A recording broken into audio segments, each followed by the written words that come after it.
Digney on the back of Andrew Taylor. Holding them at bay though is Lars Jones, and also young man in Elliot Taylor from Devonport. Look at him go down that back straight. Those pistons are really pumping. He comes down past the scoreboard now. Nothing's hurting this man as he goes past the racism hurts me sign. Young Elliot Taylor looks like he's going to take it and become the big winner of the 1,000 metre under 13 world race. Elliot Taylor, Lars Jones is starting to get up out of the cell. He's pumping for that second position. You and Luna. Open Monday to Sunday, 11 a.m. to 8 p.m. You can also order in, ladies and gentlemen. There's a phone number there, 61712424. Apart from souvlaki, where you can get sensational souvlakis. So it's the under 17 wheel race over 2,000 metres. Our back marker, riding off the mark of scratch with a revised mark. That'll be George Mulhern. Saddle cloth number 73. Off 20 will be Oscar Pitter. We're going to Noah Blaisley, saddle cloth 81, the young sensation under 15 from Launceston. On saddle off the mark of 90. Oscar Digney got a revised mark. He's gone out to 200 off 170. So Oscar, you are out to 200. And saddle cloth 82. Rory Stretton off 220 and saddle cloth 83. Ivy and Tira 84. And she'll be on.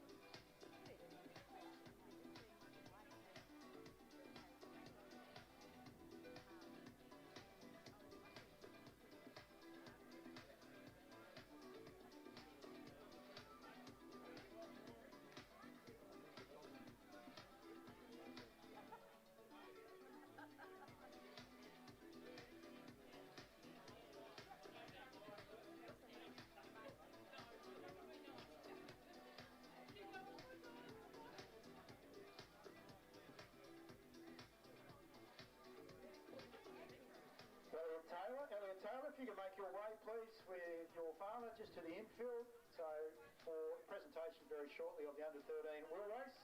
So Elliot Taylor, if you could make your way to the infield please. And then also at the end of the under 15, under 17 wheel race brought to us today by Parthenon Souvlakis. Where you can get sensational souvlakis in 9 Springfield Avenue, Moona. We'll get our under 17 and under 15 wheel race winners. So under 17 wheel race riders will be George and Oscar. We'll be finding out from the under 15.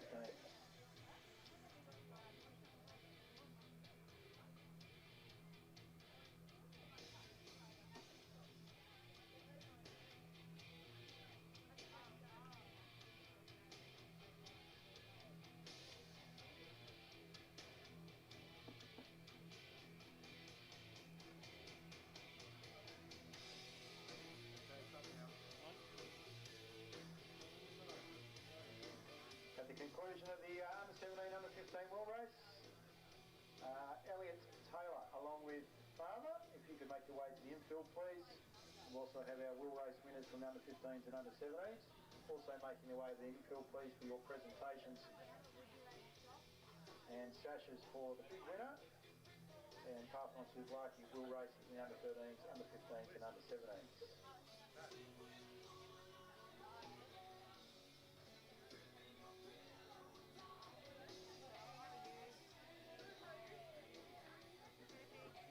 Metre women finalists for will be as follows. So Melissa Turner off 140, Kayla Baker off 130, Lizanne Wilmot off the same mark, Suzanne Stratus off 110, Sihui Neo off 90, Ella Liang off 75, Ebony Robinson will be off 70, Maddie Smith off 60, Emma Frost off 45, Erica Carney off 40, Florence Perry off 20, Caitlin Kelly off 10, joining her will be Mackenzie Mills, and Christina Clonan rounds out the field in the women's 1,000 metre final off scratch. So riders, if you could please make sure that you are prepared for the women's 1,000 metre final up shortly. Congratulations to those riders that made it through from the heats.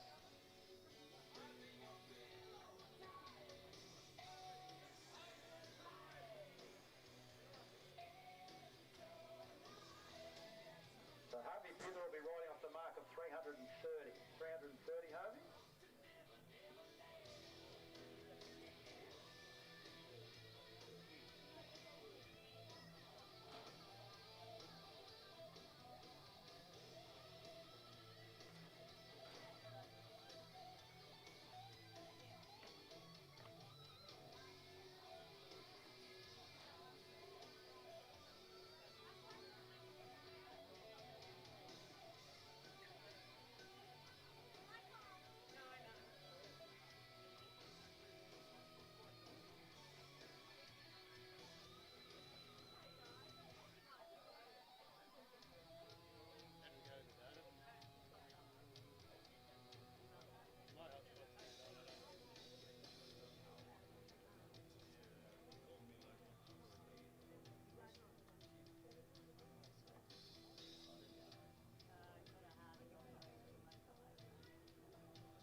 go some racing.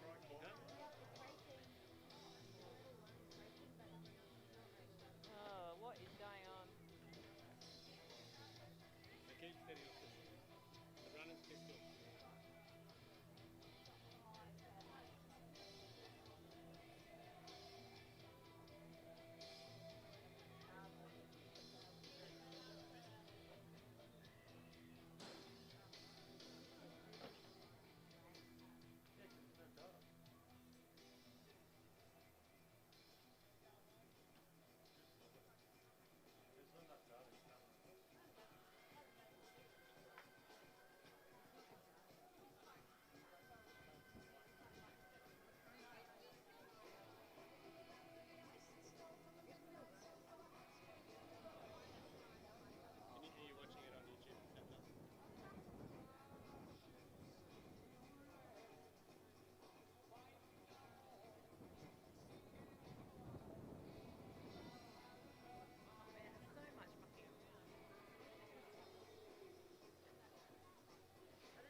Riders, attention. We're off and racing the Parkman Superlarky 2,000 metre wheel race with under 15s and under 17s. Our two under 17 riders are our back markers here off scratch, George Mulholland and Oscar Pither off the mark of 20, so we'll be seeing what they can do. We'll be four that they'll carry around. They greet the judge with over 2,000 metres, so they greet the judge with 3 to go. So going through there was Noah Blazley, then we go back to 70 for Oscar Pither and George Mulholland. So the back mark with under 15s is Noah Blazley off the mark of 90. Digny out in front of him, Rory Stretton, then Ivan Atira and Harvey Pither, and Pither leads them through now. So Pither comes through and greets the judge. He's going to greet the judge with 3 to go. So Pither reads the judge with 3 to go. Then we go back to Rory Stretton. Ivan Atira, they're battling it out together. Oscar Digny coming through now, looking very strong in saddle cloth number 82. Here comes our back marker there in the under 15s. So it's a race within a race. That's Noah Blazley. He looks in the fluoro gear, and then we go back to Oscar Pither and George Mulholland, and they're battling it out. Those two boys off scratch and 20 respectively in saddle cloth 73, 74 in the under 17s. So away they go down the back straight at the moment. It's still Harvey Pither that leads them at this juncture. Coming around the outside of him goes Rory Stretton. In tow, looks like it might be Ivan Atira. Around the outside, jump on the back there, Harvey. Get up out of the saddle, son, and see if you can hang on to the back of the Ivy. Away they go. So those three are holding out the front. Their back markers at the moment. Here goes Oscar Digny. Around the outside of them includes our back marker on the under 15s. That's Noah Blazley. Then we go to the riders that's pulling them through. Oscar Pither, George Mulholland. They're working really well, those back markers together. Oscar Digny's got a bit of work to do. Let's see what he can do. See if he can pull something out and possibly get on the podium the under 15s. Noah Blazley goes early. He's going to lead George Mulholland and Oscar Pither. At the back there, away he goes down the back straight. He's out after Rory Stretton. Ivan Atira is in second wheel. But there goes Noah Blazley right around the outside. He's going to get the bell lap as he comes through now. Let's see what the under 17 boys can do. George Mulholland and Oscar Pither. But Noah Blazley leads them through on the Fuji. Away he goes, got 1 to go. Saddle clock 74 is Oscar Pither. Driving down on the inside with George Mulholland. Pither's going to have to react. Away they go. They're out after Blazley now. Blazley's doing a little work. They're going to have to go around the outside when they hit the top of the track. Away they go, right around the outside. It's a racing two between the under 17s, Mulholland and Pither. Pither's at the rear. Mulholland leads them as they head down to the back straight. Hang on to them now with Noah Blazley. He's going to take out the under 15. There's no doubt about it. But it's going to be close to the under 17 Parkman Superlarky. Real race here between the two boys, Mulholland and Pither. And I think Mulholland has got there on the right. Mulholland has got there from Oscar Pither. Taking out the under 15s though is Noah Blazley off the back mark there of 90 metres. Second position's going to be Rory Stretton. And third will be Ivan Atira in the Parkman Superlarky under 15 wheel race over 2,000 metres. Can I ask George Mulholland and Noah Blazley, along with Elliot Taylor, to the infield now, please? Elliot Taylor, George Mulholland and Oscar Pither. George Mulholland and Noah Blazley, if you can make your way to the infield, please, for your sashes for the under 15, under 17 and under 13 wheel races.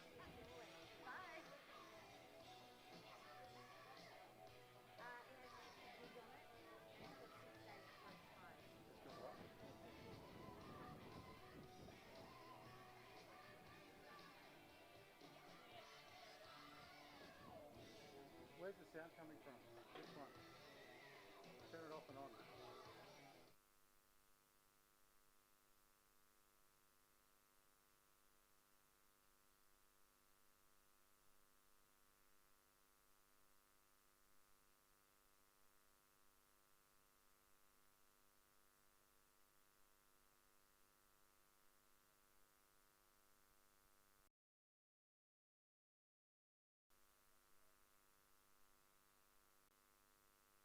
See our first bit of foot running for the day. This is the 4 heats of the Bennett's Petroleum Des McConnell Memorial Open Maiden Handicap. Looks like just the one scratching from heat number 1, that being the red, so put a line through the red. This is page 12 of your program, and leaves us with just 3 athletes. The heat winners and the 2 fastest times to progress through to the final at 12:15 this afternoon. Our white runner here will be James Kirkham. He'll run from the handicap of 6.25. Westcombe, he'll run from 14 metres. And we see the yellow Daisy Bennett as our front marker off the handicap of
straight through, and then the fastest times, the two of them from the four heats will also make it through to the 12:15 final. About to walk up heat number 2.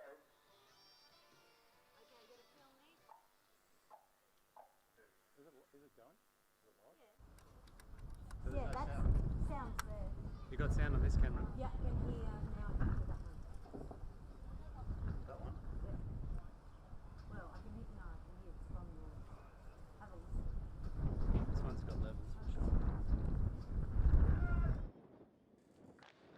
Yeah, great start there from the back marker. Thomas Kane is quickly up onto Keith Jansen in second place there. Still leading the way there is the Blue for Stars. Look at the right fly through Jansen. Didn't get away too well, but geez, he finished nicely.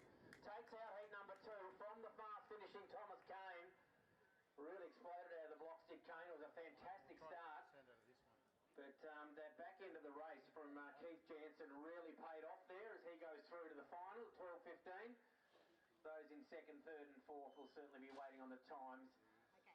We saw the time of 11:23 for Daisy Bennett. Let's see if one of the ones behind Jansen there may be quick enough to progress through to our final. I'm on you now, Jack. They all stay satisfied. I wanna tell you pretty baby, what I see I'll make my own. And baby, tell you honey, that I'm bad to the bone. Bad to the bone.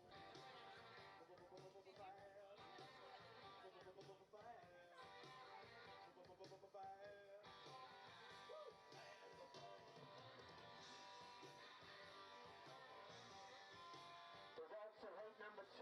The winner there was Keith Jansen, 10.8 blue, so that's the fastest time we've seen so far. And a pretty impressive time from Thomas Kane, 11. I don't think this one has a... It's got a... It's only in here, I think. Yeah. But it doesn't have Fresnel.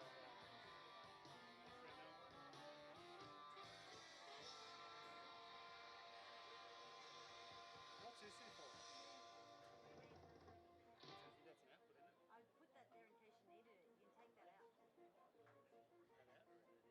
That's fine. I wasn't sure if you were going to commentate up there. So have you got to get the audio off that then? Can you pull it out of that? Yeah, yeah. But you can pull the audio off that. I can hear you. Yeah, but you could be hearing it from there. Oh, yeah, I know.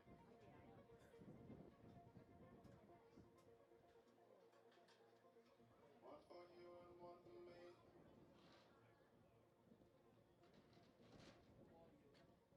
Tell me, see how easy this could be. You're live, Jack. Okay.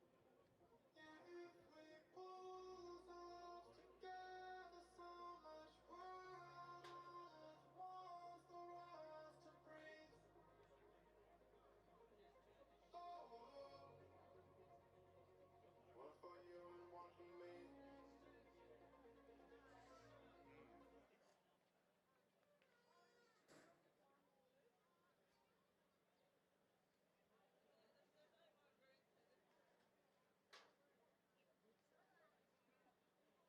Okay, try this.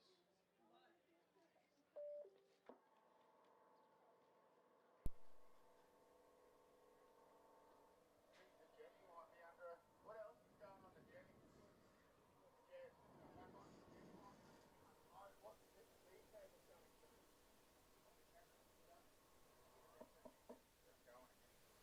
So it looks like we're back in operation again here, so we'll turn our attention to heat number 3. The Desmond Conner.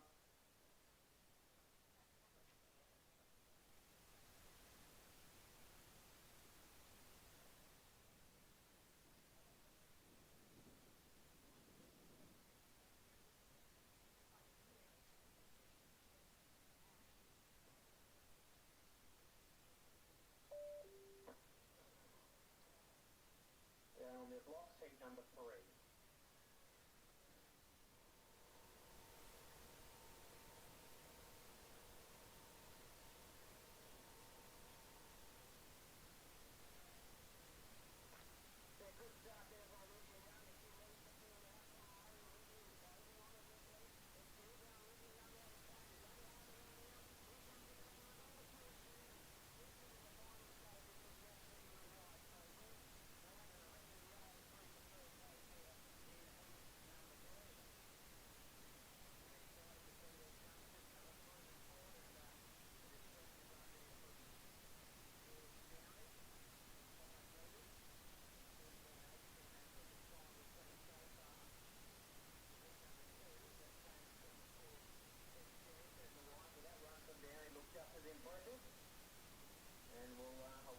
great interest, the result from heat number 3.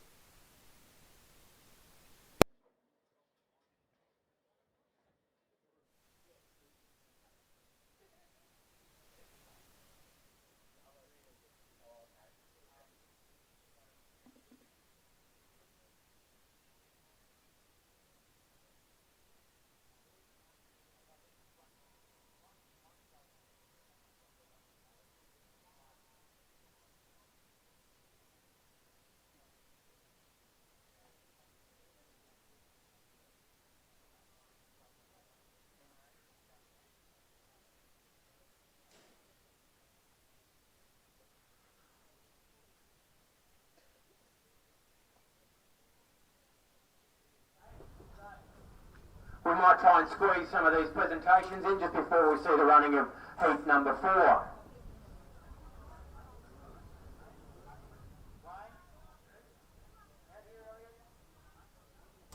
Ladies and gentlemen, we're just going to do some presentations for our wheel winners in the under 13 wheel race. Our under 13 wheel race winner, they're also sponsored by the big winner, goes to the young rider from the Mersey Valley Devonport Cycling Club, and that's young Elliot Taylor.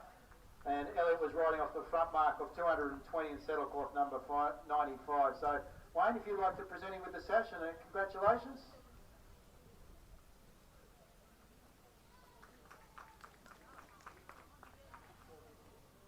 Hang on, just put that over your shoulder. That's it, put your left arm through. There we go. That's it, and look towards the camera, and put your left arm, hang on, that's it. Put your left arm there.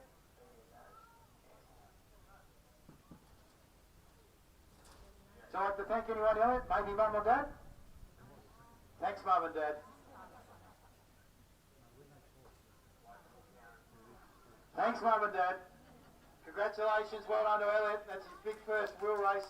So congratulations to Elliot Taylor for the 1000 under 13 wheel race. Up next, ladies and gentlemen, is the under 15 wheel race winner.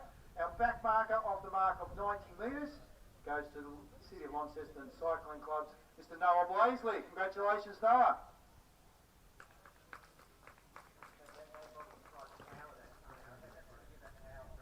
Put a few of these to his name. Brought to us today by Parthenon Souvlaki. You'd like to say a few words, Noah? Thank you to the sponsors and Mum and Dad. Well done, son. Good job. Looking forward to seeing what he can do and produce not only here, but also in Launceston tomorrow on his home track. And last but not least, our winner in the under 17 division, 2,000 metre under 17 wheel race, brought to us today by Parthenon Souvlaki. Please put your hands together for saddle cloth number 73, George Mulhern. A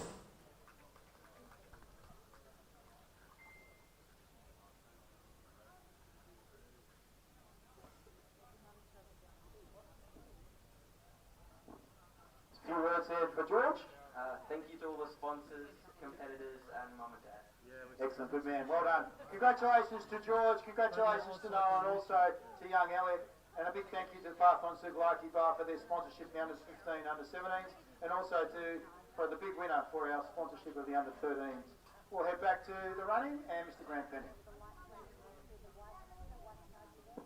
Yeah, we're back again, thanks Xavier, and apologies to our runners who are walking up to their block. So heat number 4, Luke Hayter is the back mark in the red, Neil Terry in the white, the blue it's Lewis Sterling, Ava Redmond the yellow, Brooke Kimber will be our front marker in the green.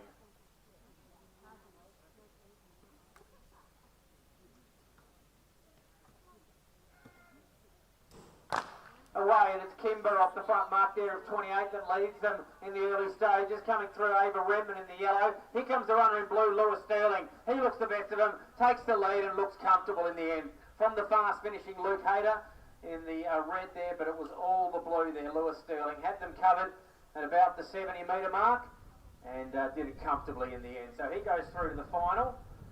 Just taking you back to heat number 3, we don't think we went through the results of that one, so I'll give them to you now.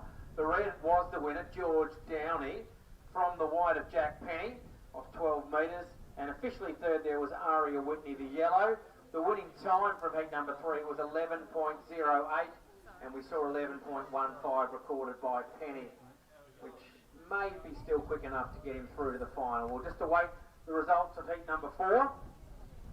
It was Lewis Sterling quite impressively there from the 12-metre handicap in blue.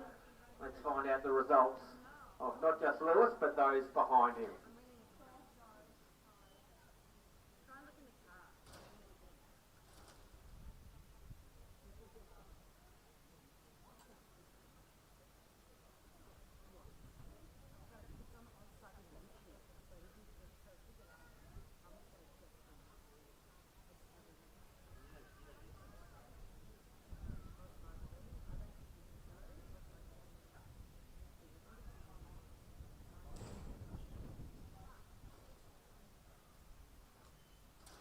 So the results of heat number 4, the Bennett's Petroleum sponsored Des McConnon Memorial Handicap, 10.96 was the winning time for Lewis Sterling the blue from 12 metres, and second was Luke Hayter the red from 5 metres in 11.25. Officially third there was a yellow of Ava Redman off the mark of 19. So 10.96 the time, so that stands up as one of the quickest times. 10.83 was the fastest recorded by runner Keith Jansen in heat number 2. We'll give you those 2 fastest times as quick as possible to see who else has progressed through on time for our final at 12.15. So the runners have got a pretty quick turnaround, probably about 30 to 40 minutes until they'll be going down the track again in the final at 12.15.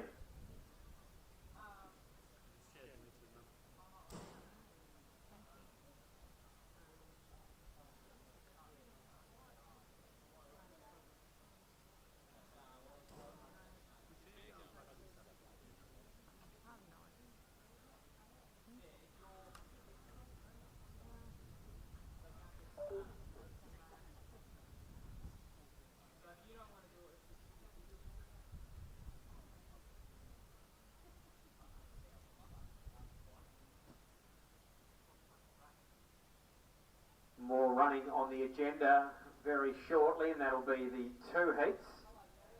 Sorry, a few more than that in fact, if we turn over the page. The 3 heats in fact of the Masters Incorporated Masters Handicap, so it's over 100 metres. 3 heats with the first 2 in each heat to qualify for our final. So no fastest.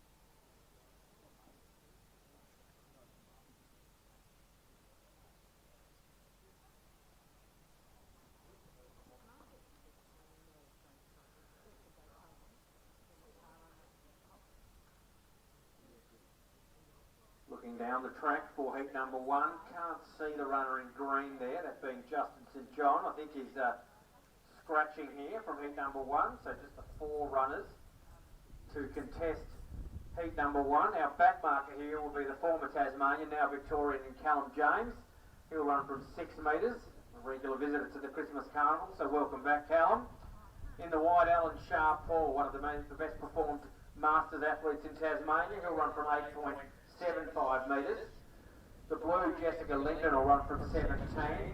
And in the yellow, fresh off an equal first, which is quite a unique situation we saw at the Rosebery Carnival. Could not separate herself and the youngster Jayla Olm. It's Robin Locke. So Rosebery gift winner Robin Locke will run from 25.5 metres.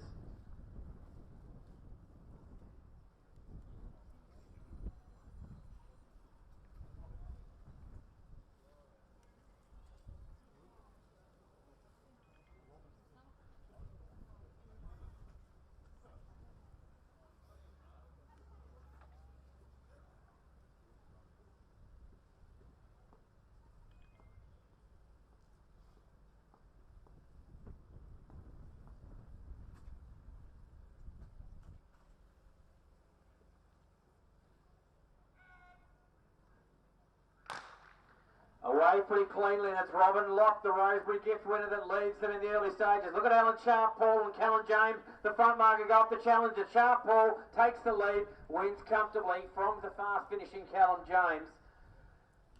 Both Linden and Robin Locke held them in out for quite a bit of the journey, but it was all that took out heat number 1 of the Masters 100 metres, and he goes through to the final. Joining him will be Callum James, and unfortunately for our 2 females, our 2 ladies in that field, both Jessica and Robin will have to turn their attentions to the mark of 6 metres, the winning time, and certainly the one that they'll take reference of, 11.03. So let's see how that stands up. And we're about to see head 2 and 3 in our Masters 100.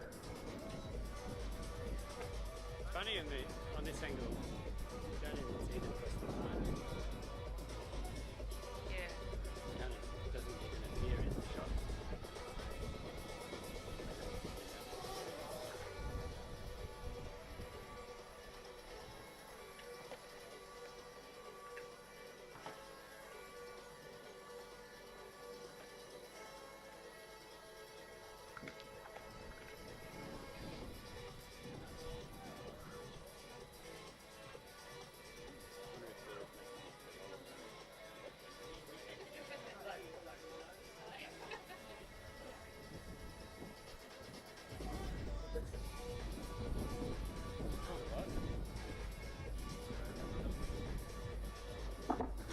Looking down the track, we'll see the 2 runners in the red of Daniel Samet and also the green Alan Carlton, scratchings from our second heat of the Masters.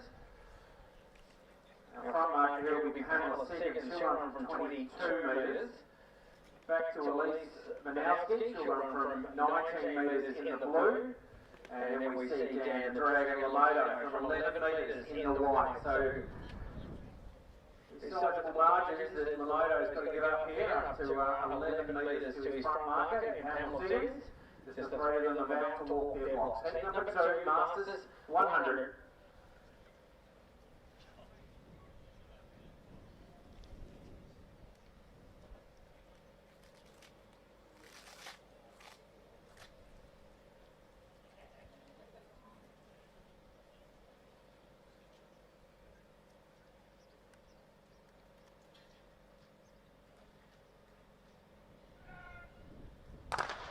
Fair start from Seegers as she leads them in the early stages. Coming up quickly now is Banowski. Look at Lamoto start to make up the ground here. It's going to be a close one. They're about to hit the line. It is Lamoto that just gets there from Banowski in second place. So Dan Lamoto's found himself in pretty good shape here at the Hobart Carnival. He'll go through to the final. Elise Banowski was second there, and it was Pamela Seegers who's going to be the unlucky one to not progress. We've just the first 2 going through to our final.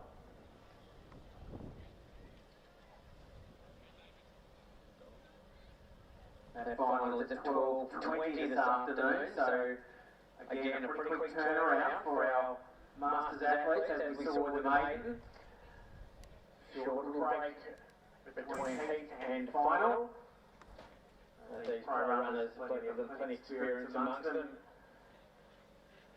Know all about short, quick recoveries and multiple runs throughout the day. And I'm sure it won't be an issue. We'll get the results of heat number 2 very shortly.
So results of heat number 2, it was Dan Lamoto from 11 metres who took it out from the blue Elise Banowski, and third was Pamela Seegers, the winning time 11:15.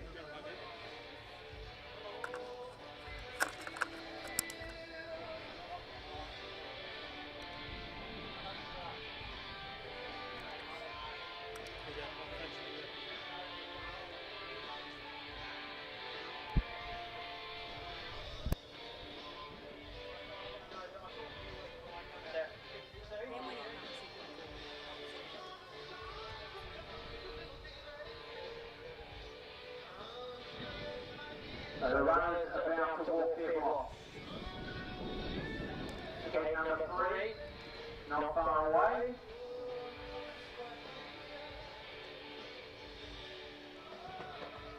Luke Whitney will be our back marker here, sorry, from 8.5. Great to see the Victorian Adrian Bender from 10 metres. He'll start in the white. The blue will be Corinna Bonifacio. She'll run from 22 metres. And the yellow Brooke Kemper will start from the handicap of 26 metres. Just getting a few last minute instructions there from stablemates. Is Brooke Kemper. She'll run from the 26 metre handicap. And our two gentlemen in Whitney and Bender, both very well credentialed professional runners, know all about this, so they'll be looking to run down the two females in front to make it through to the final. Of course, the 3 heats with the first 2 progressing. 20 past 12 will see this final as they're about to walk their blocks.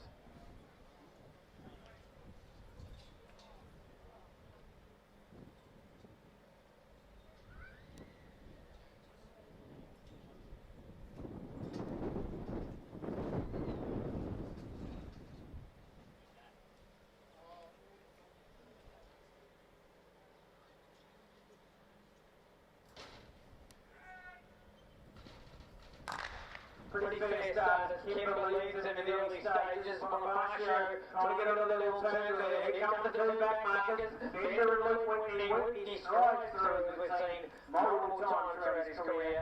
Those high knees of him gets out heat number 3 from Adrian Bender. As both of them will progress through to the final. 20 past 12. We'll see what should be a pretty exciting final with our 2 back markers there, Whitney and Bender, progressing comfortably.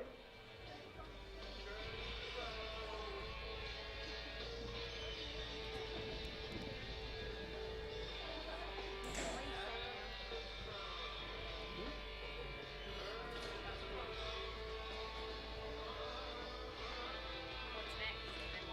Are we done with running? You can't see any runners lined up. Can't see any cyclists. No.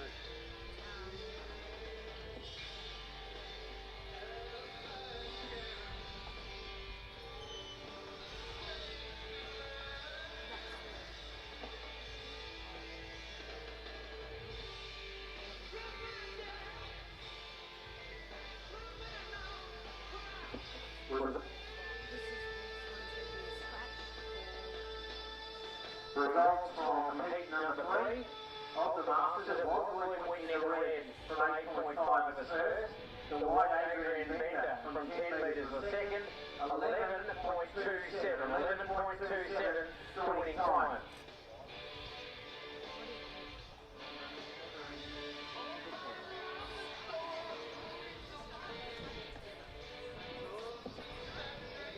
Next we'll have the 7 out of 15 scratch races, 5 laps, brought to us today by Debbie Hobbs. A big thank you to Debbie for her support of our junior cyclists. Riders, if you can make your way to the start line, please, or finish line. See our chief commissaire there in Riley, along with our under 13 race federation riders. They could also make their way, please. That's event number 9. To our chief commissaire. This should be working there.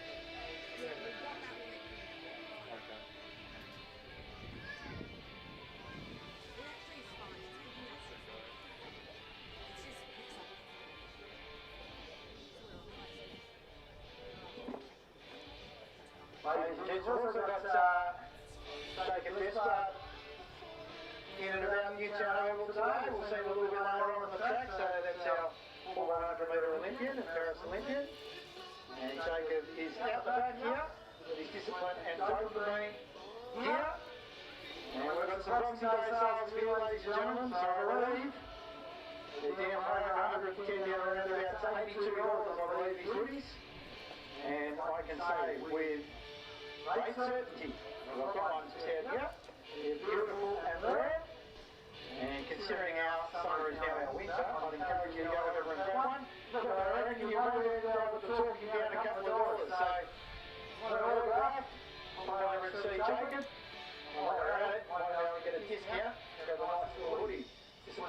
melamine hoodie. So play over to the back here, just next to the van, where you get some hot and cold drinks, etc. And he's in the dune, the little tent, just on the outside next to the Newtown Cricket Club Pavilion. Carnivals up 13s, over 15s, under 17s. Please, those riders, if you can make your way please to the finish line, so that we're ready to get underway. I think he got them mixed up. That's the other one. He has this screen. This screen. He said this is Our riders are on the way, number 9 on the program, number 13 scratch race. And we've got young little Elliot Taylor there, just in the rear of the field. The riders head off. So we've got Theo Taylor, Levi Diggy, Andrew Taylor, Elliot Taylor, as I just mentioned, in the rear. Lars Jones riding a Tira.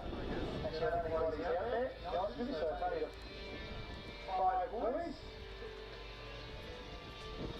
And they're going to come through, they're going to greet the judge. I believe it's over 4 laps, so they're going to greet the judge. See Pete Smith and Pete. We're holding it up and they'll have 3 to go. So the riders will come round now and I'll greet the judge with 3 to go. Big thank you to the big winner for their support of our junior riders. Right, they go, Tamerlane leads them through. Settle clock number 92, Mr. Diggy. Then we go back to Andrew Taylor, Lars Jones. And we go, our winner. Away he goes, he greets the judge with 3 to go.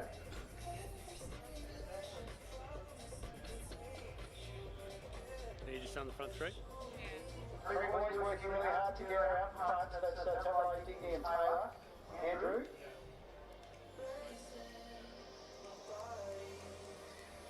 Similar age demographic, also similar riding styles and physical attributes. Young 3 riders, they go through past the chief commissaire, they get the all thumbs up and they go through, rate the judge with 2 to go. 2 to go for our front markers. Those 3 riders being Taylor, Digny and Tamerlane. Here comes Lars Jones now. Similar kid to his father. From the city of Dirty Cycling Club, and he goes there with winner, the big winner earlier on today, Elliot Taylor.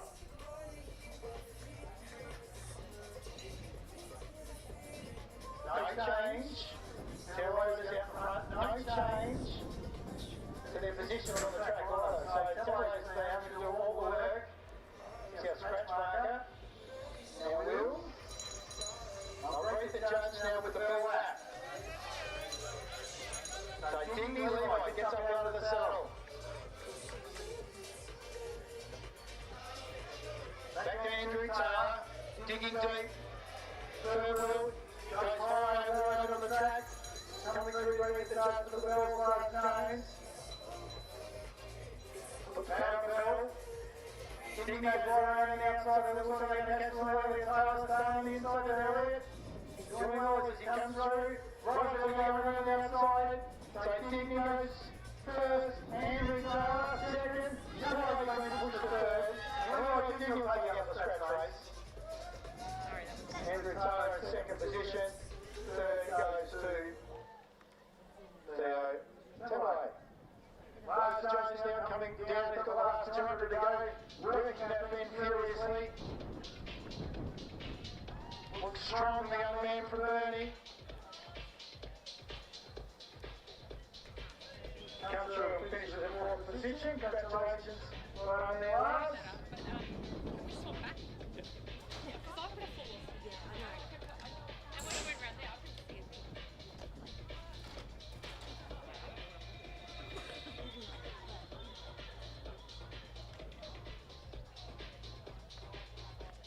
I lock this thing, it's up and about, but unless you back it all the way off, it's got a stopper. I don't know if you noticed that. It comes around and goes, so you've got to back it all the way out.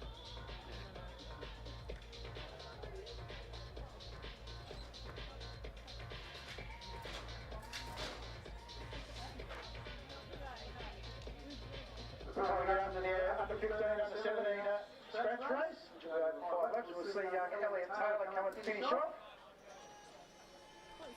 Oh, the Elliot's just pulled off the track there, so it looks like they're going to be moving the under 15s, under 17 scratch race. We'll get them out on the track very shortly. Joining me in the commentary position throughout the course of today's proceedings is Paul Craft from New South Wales. Welcome back, Paul. Well, it's so good to be here, and I'm very excited about the under-17 scratch race, which is about to take place. In there is also our under-15 riders. It's over 6 laps. But I can tell you right here, right now, at 12:25, yeah, we've got some really big excitement coming. We've got a final of the lightning handicaps, and we saw the heats of the women and the men, and Sammy, you would have seen it. Two totally different lightning handicaps. In the women, who do you think's going to get up in the women? I like the look of Liang, to be honest with you. She's had a terrific year and she's got a good mark too. So I'll be interested to see how she goes today as opposed to the back markers. I reckon they've got their work cut out. Yeah, and in the men's, I reckon the back markers look great, but they've got a lot of traffic in front of them. In the meantime, we are underway with our under-17 and under-15 scratch race. This event is over 6 laps. And Sammy, I'll come back and join you for the two lightning handicap finals. Excited about that? Certainly am. I'm looking forward to it and welcome back to Tassie. Yeah, man, the lovely weather in December. Couldn't wish for more than a white Christmas, eh? Absolutely. I noticed you put the puffer jacket on. I suggest you go over and see Jacob over there and grab the discipline of Doberman Rudy.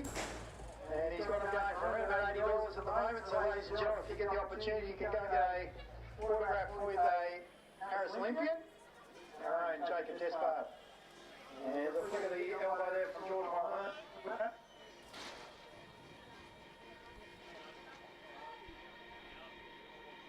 He goes through, and now taking up the running will be Noel Blaisley. So Noel Blaisley now is taking up the running. Another little short stint each. Rory Stretton then goes to the head of the field. And she'll go through. Ivan Tira will be in behind her. Also got Harvey Pitter out there in saddlecloth 85. Oscar in saddlecloth 74 in the under-17s. They're going to come through and greet the judge with 3 to go. Along with Oscar Digney, who leads them through now. He might lead them up the finish line. Oscar Digney. Through the arrow, Martin to go through. And taking out the running now will be George Mulhern. They greet the judge with 3 to go. The back of the pack there in saddlecloth 85 is Harvey Pitter. Might have just lost touch with the field. They've picked up the pace just a little bit. They're starting to string themselves out. Heading to the back of the pack there will be Ivan Tira. And slotting himself in will be Oscar Digney. So Harvey Pitter, saddlecloth 85, youngest of the under-15s. He's right out the back. He's lost contact with the group. I want to say a big thank you to Debbie Hobbs for her support of our junior riders, in particular with our scratch race here at Newtown. Noel Blaisley now on the Fuji. Looks like a pretty good speed that. We'll wheels them through. Then we go back to Oscar Pitter.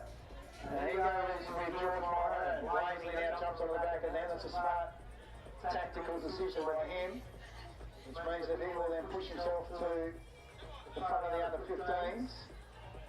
So second, third place going to be between Ivan Tira, Rory Stretton, and Oscar Digney. Harvey's out the back there, Harvey Pitter. Blaisley goes now, jumping on the back of him is Oscar Pitter. Working well, right behind in there too is George Mulhern. So these 3 boys put on a bit of a spectacle. And the Debbie Hobbs under 15 on the 17 scratch race. And it's a kind of a real ding-dong battle now between Ivan Tira, Oscar Digney, and Rory Stretton for that second, coveted second position. Right on the outside goes George Mulhern, stay low, Harvey, and Mulhern will take out. Not only way, but also the scratch. Brought to you by Debbie Hobbs, Oscar Pitter, and the under-15s will go to Noel Blaisley. Harvey still with 1 to go. Second position, going to be taken out Oscar Digney.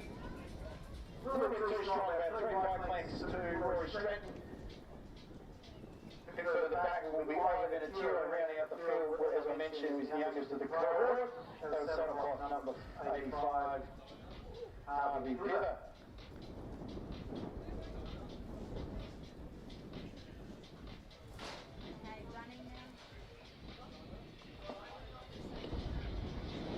So that concludes our under-15, under-17 as well as our under-13 scratch races. So we're going to be turning our attention back to the running track, and we're going to see some new generation runners on the track. And I'll put you in the capable hands of Mr. Grant Penny. Yeah, I'll give you a call once. Yeah, I'll give you a So thanks very much, Adrian. We are going to turn our attention to the juniors. Fantastic addition to the Tasmanian Athletic League calendar for a number of years now. And a big thank you to the people behind all the organisation of the new generation. I know Gerald Leary's down there, and he's got the very tough job of the handicapping and collecting entries, and there's plenty of other people that are supporting him in the role.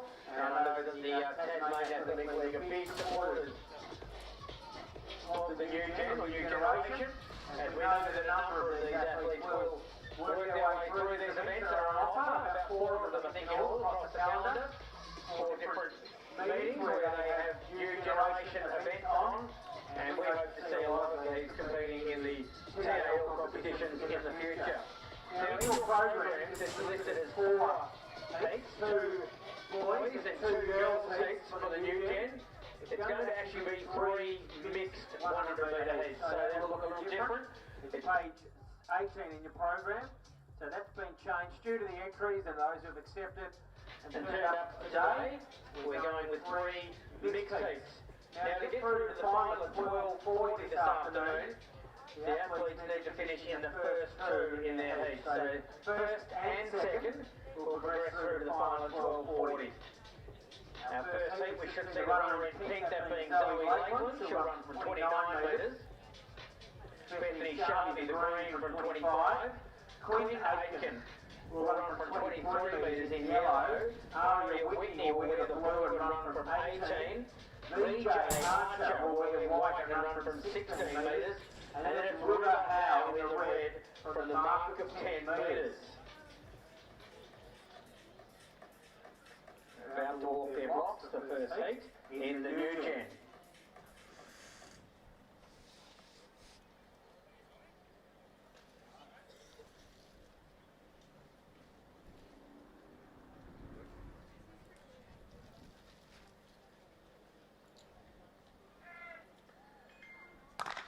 Sorry, Lakeland can't lead them out. Coming out quickly there is Bethany Sharvey. Moving through the field nicely, there's Aria Whitney in blue, but Bethany Sharvey is way too strong here. She'll progress through to the final. Aria Whitney will join her. And a pretty good run there from the red of River Howe and BJ Archer, the red and white. To put out a little bit of a challenge, but no one was catching Bethany in heat number 1, as she was our clear winner.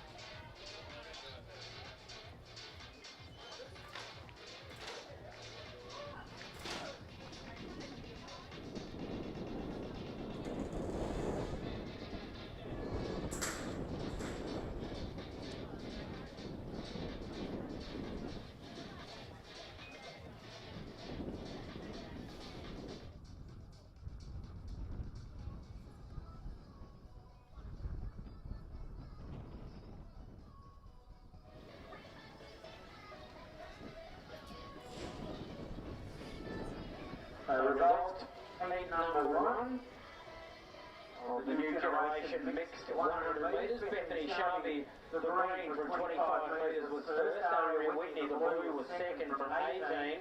And then it was the back marker, River Howe, was officially third. The winning time was 11.30, 11.30 for Bethany Sharvey.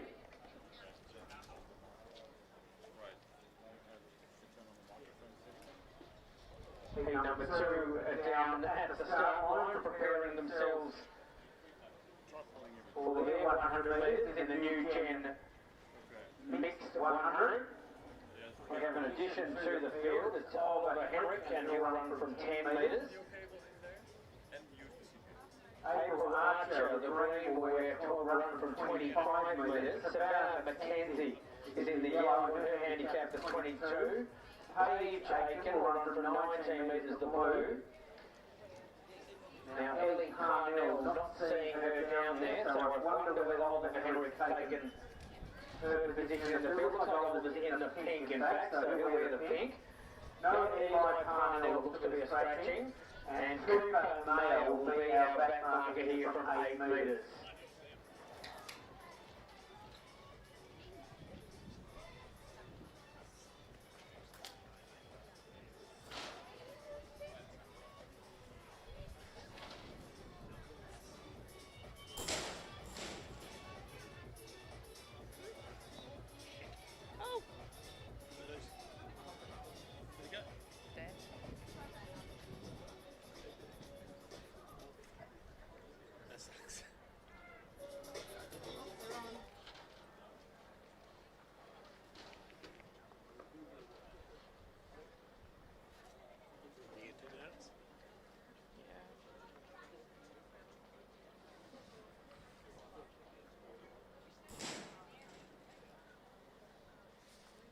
Can you film this one? I'll see if I can retrieve my banana. Yeah, I got it.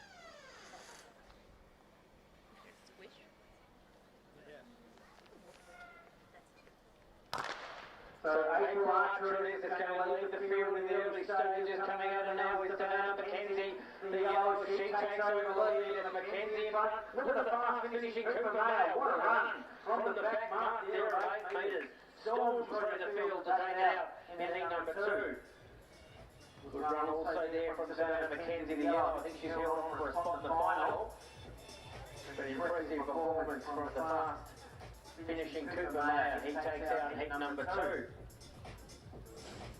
on reset, Jack, you can go back.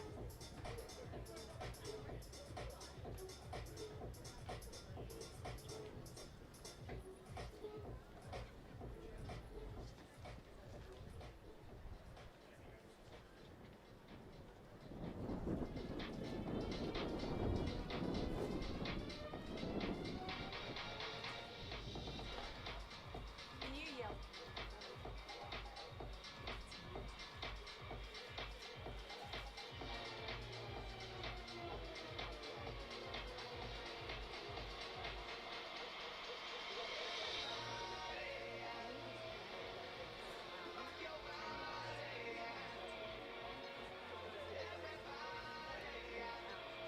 Hey! Aaron! Channel 1 is muted! Channel 1 is muted! So results from heat number 2 of the mixed 100 metres, New Gen. The winner was the red, Cooper Mayer from 8 metres. Second was Diana McKenzie, the yellow. Officially third was Paige Aiken, the blue, from 19 metres. The winning time was 11.79. 11.79, the time recorded by Cooper Mayer.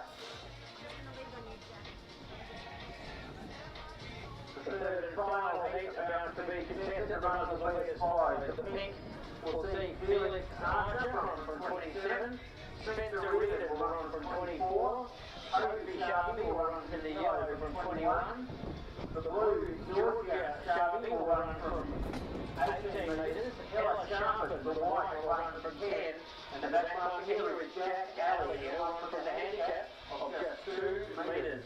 Heat number 3.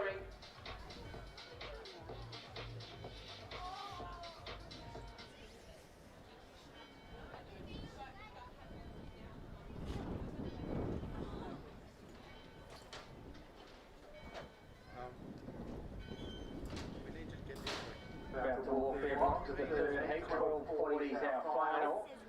Four of them have already qualified. Who'll be the next 2? They're about to walk their blocks. Third and final heat, New Gen 100.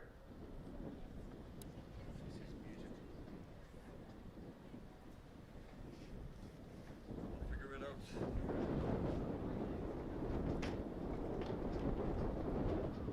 And put a sock on the microphone.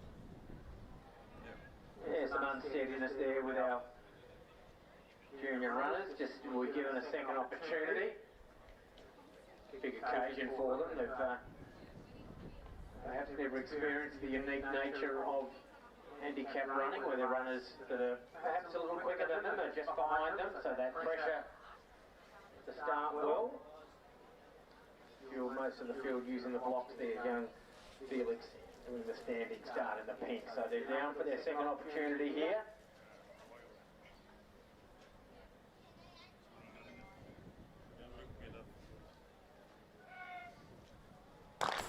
Much better the second time of asking. Young Felix Archer leads them out. Spencer William in the green starting to make some forward moves now. He takes over the lead. Look at the blue Sharpie start to make their way through. Both of those two will qualify comfortably. The rest of the field were probably a few strides behind them. So Spencer Reardon and also Georgia Sharpie, that's the green and blue, progress in the third and final heat of the new gen, the 100 metres.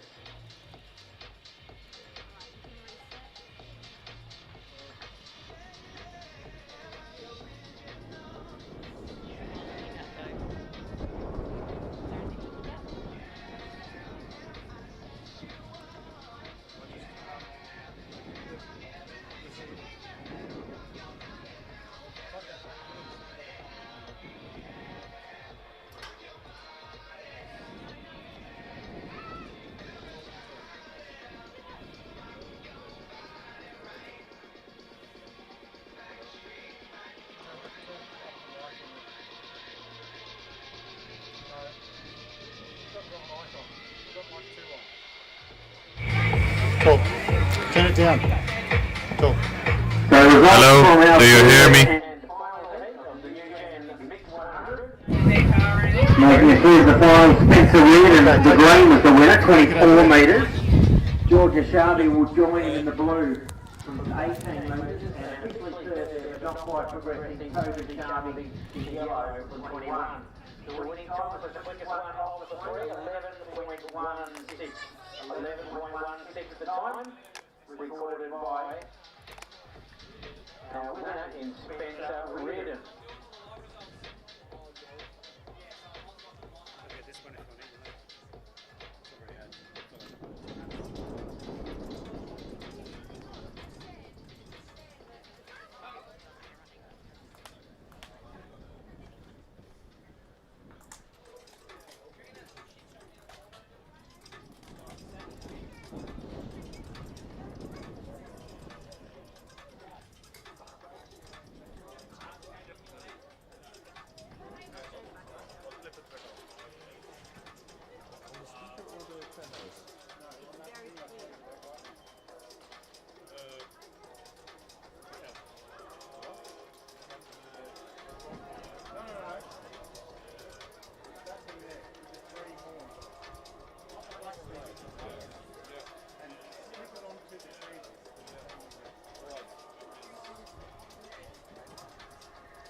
I'm sure ladies and gentlemen will be, as Paul mentioned previously, the Con family. Matthews men's and women's lightning handicap over 1,000 metres. For our men's, our riders will be as follows. Our backmarker will be Sam Gallagher off scratch. Jonas Silverman will be off 30. Corey Boddington off 30. 55 will be Ed Marks. Max Woodruff off 60 will be Angus Withington. Louis Schramm will be off 70. Off 80, got a couple of riders. Jared Gonzalez Munoz and Aaron Jones, along with Luca Rocky. Off 100, 3 riders. Jared O'Connell, Mitchell Stratton, Tim Taylor. Off 110 will be John Taylor. Off 115, Tom Blaisley. Off 120, Chris Mullins. Off 130, Andrew Moore. And our front marker will be the Fat Banana, Peter Macras, of 140.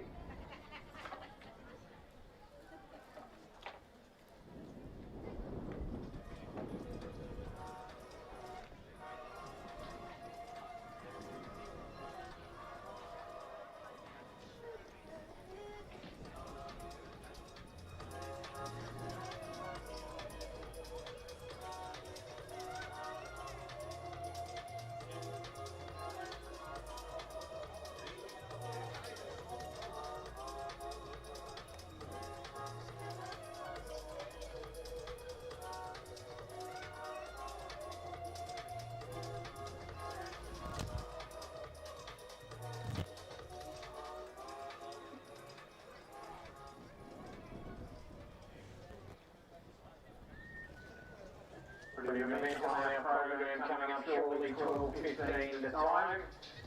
The Bennett Petroleum sponsored Des McConnell Memorial Maiden Handicap. 4 pretty hotly contested heats who are in the program, and our 6 finalists are as follows. So page 9 and 10 of your program. The runners in the finals this afternoon will be the Pink Lewis Sterling.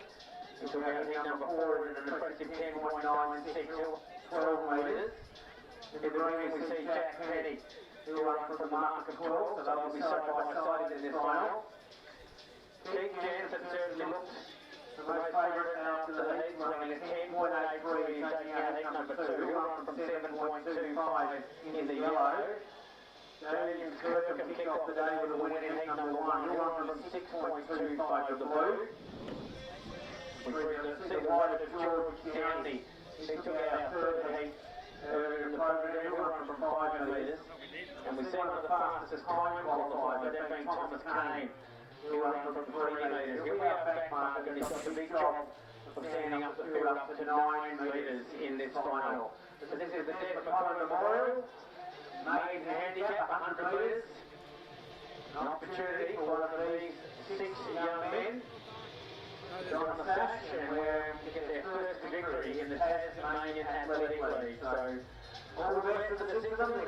Just one unpopped. The trainers and coaches will be watching closely. They're about to walk up in the final of the Maiden Handicap.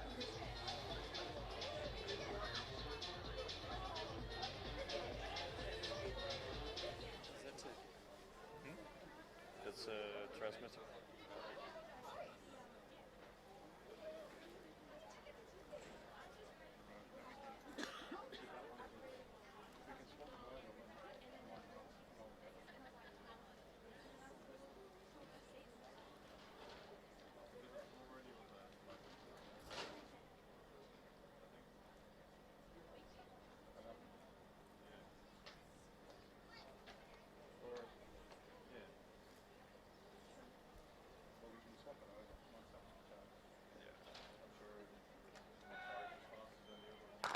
The 2 front markers, Sterling and Penny, away nicely in the pink and green respectively. It's Sterling who's got the lead in the early stages. Here comes Keith Jansen in the yellow. To replace Keith Jansen. Takes it out. A nice run in the yellow from Keith Jansen. Got the fist pumping there as he went through the line, broke the barrier of the line first. He gets around his side for competitors and congratulates them on a great final, a really closely contested one. He certainly looked to take one after the heat 2 in the day. Around that 10.83, I reckon that final might have been just a shade faster. He had to work a lot harder to take out the maiden handicap of 2025. You can reset.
25. In third place was the white of George Downey, so ran 5 metres. Off the mark 5 metres, sorry. Second was the pink Lewis Sterling from the handicap of 12 metres. And welcome our winner over to receive his sash. On this one.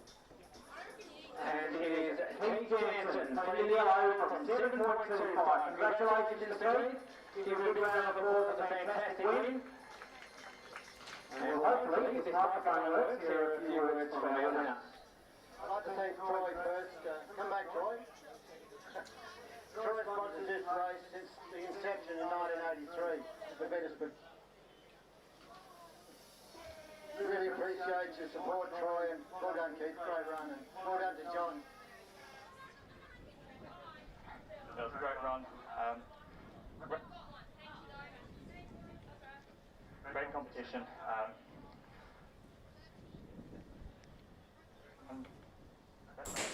Great run by everyone else. I thank coach Standing behind me. Jack.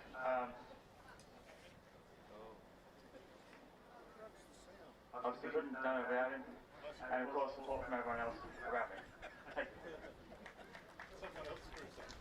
Yeah, good job, Keith. A few issues with our equipment here, but a really impressive win, and congratulations to Keith and of course his coach, John Howe, or the How Fast Track Squad, whatever they're called. We'll get the particulars on that pretty soon, but great to see John turning his hand to training and coaching and doing a really good job with it already, and a number of winners this season.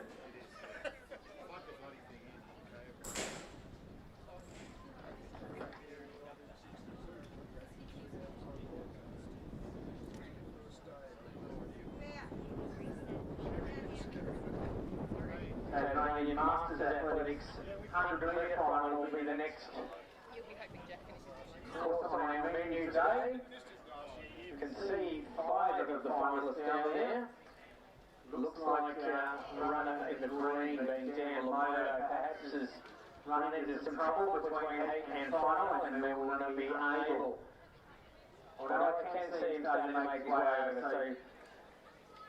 so probably looking at the start time of 12:20, still a bit of time up his sleeve. Dan's on his way over now, so just creating a bit of drama there.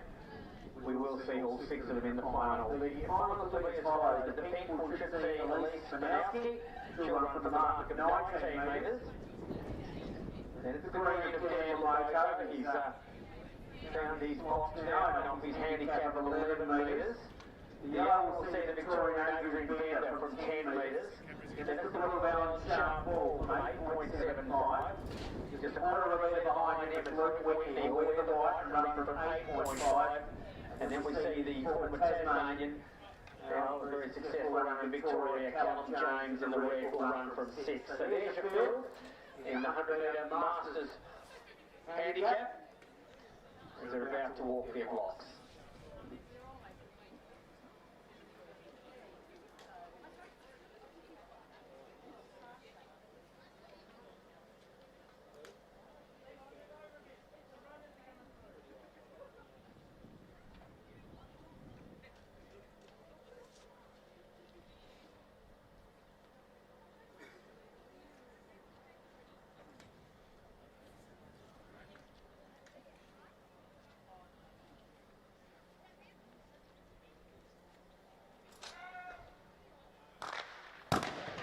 I was about to say a fantastic start from the rotary green there, Dan Lamoto, but the second gun is fired. I think you'll find he may incur the penalty here for braking over the 100 metre distance.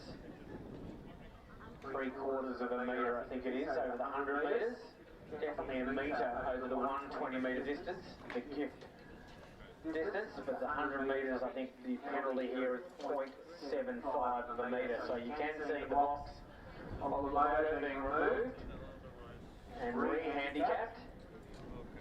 Second break from Lamoto will see disqualification, but we've perhaps seen open athletics, or those at the Olympics and Commonwealth Games now, one break will see you disqualified.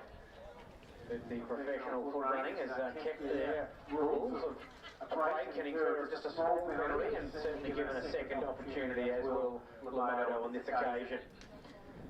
He'll be given the time to reset his blocks, get them pegged in the ground appropriately, and we'll see Lamoto still contest this final, but we'll be off a much tougher mark now, 10.25.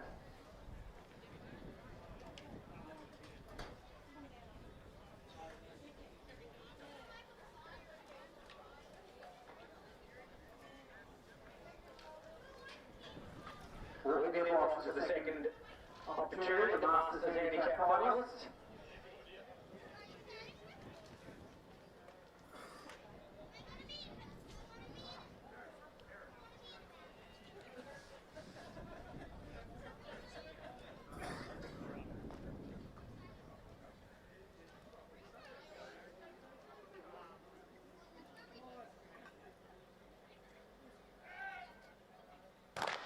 Pretty good start, particularly from our men at the back of the field. They're running now, Lee Spanowski out in front. Look at Sharp Paul, the blue start to rip his way through the field. The back marks are coming in, but Sharp Paul just gets there. From the right of Whitney and the fast finishing red Callum James. Pretty exciting final there, a little bit of drama thrown in with a false start, but Alan Sharp Paul continuing his fantastic season now. He has had a fantastic year last year. Plenty of victories, plenty of fast time recorded in the Masters races that he contested, and another win to add to his collection here in the Masters 100 metre final.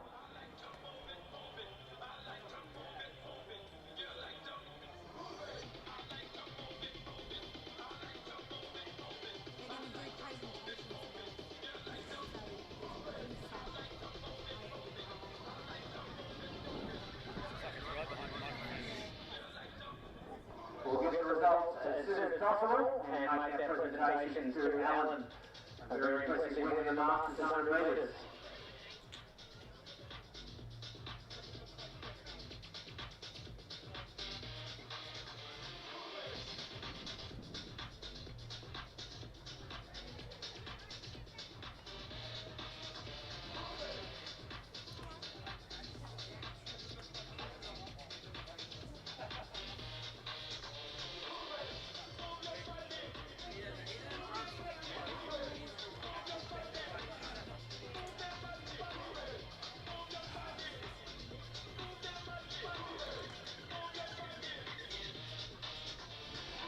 Yeah, pretty impressive final there in the Masters handicap.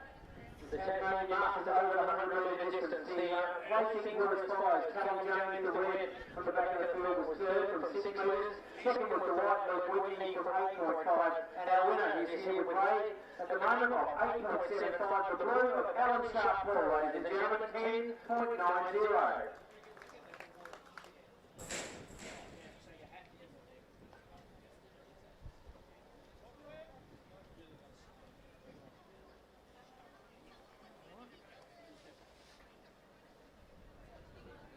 We'd like to thank the Masters for their input into these carnivals the last few years as well, and it's great to see you guys running so well, and well done Alan, you've had a great season and keep up the good work. By the way, all money prize money can be collected over in the blue tent for other post getters. Thank you. Thanks, Ray. And look, thanks to the sponsors, thanks to all the officials, and shout out Jack Hale, my strength and conditioning coach, and the one and only Wayne Mason, my coach. Thanks, everyone.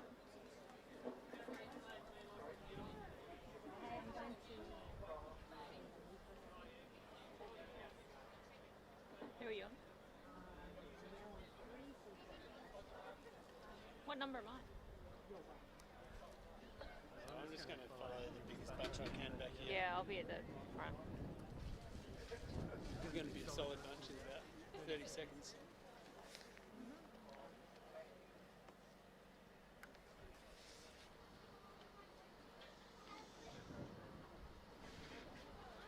Congratulations, Aaron, and thank you, Ray. Up next, ladies and gentlemen, with your viewing pleasure, we're going to make our way to 1,000 metre riding handicap rules for stable by Aaron and Matthew Conn from the Conn family. The riders are as follows. With the late addition, Ainsley Gray is in to ride at the mark of 45. But at the front, we have Peter Macros, Andrew Moore, Christopher Mullins, Tom Blaisley, John Taylor, Tim Taylor, Mitch Stratton, Jared O'Connell, Luke Rocky, Aaron Jones, Jared Gonzalez, Morris, Louis Schramm, Angus Withington, Max Woodruff, Edward Marks, Rory Boynton, Jonas Shulman, and our back mark, ladies and gentlemen. And the man fastest man on 2 wheels in Australia at the moment, Mr. Sam Gallagher, who will run off scratch. Riders, front straight ready, back straight ready, attention. No off on racing in the front family, the open handicap over 2 laps. That's the back line, to be front of the creek, they can come across. The green got on 2 wheels, let's see whether the front markers can get themselves organised. The rail got up the moment, also up there, he's come close to the back markers, just on the jump on the back. And Tony Sherman and 41 to Marks is out in front of them. Let's see whether we can pull them through as they come through now down the back straight. Looks like it's got Peter Macklass, Simon Dover is still in front. Farm Masters is champion in Australia at the moment. Around the outside goes everyone in front of the table. It is indeed. So Johnny Cup, Tim Taylor down front, this is then they go back to Macklass. And that's number 25. That's right, Paul, going really well. Back markers are starting to come through now. Let's see where Sam Gallagher can get the fastest on 2 wheels. He's now picked up the right. 5, 6, 7, 8 wide. That's all right on the wheels. He's leading to the back straight. On the wheels, his wheels is elevated. And they're coming in the main straight now. They're looking at the Ben Russell now. And they're on the outside. So we've got them between 5 and 4. Tommy Mosley going to get there. Tommy Mosley gets there. From Reddington. Up on the outside. So let's see where Marks. I think Marks just got the third. That's a great ride from the young man from Launceston. And brother did very well on today, that's not. You can reset. Well done to Tommy Blazes. He's taken out the 1,000 metre handicap, lightning handicap, brought to us today by Aaron and Matthew Cotton.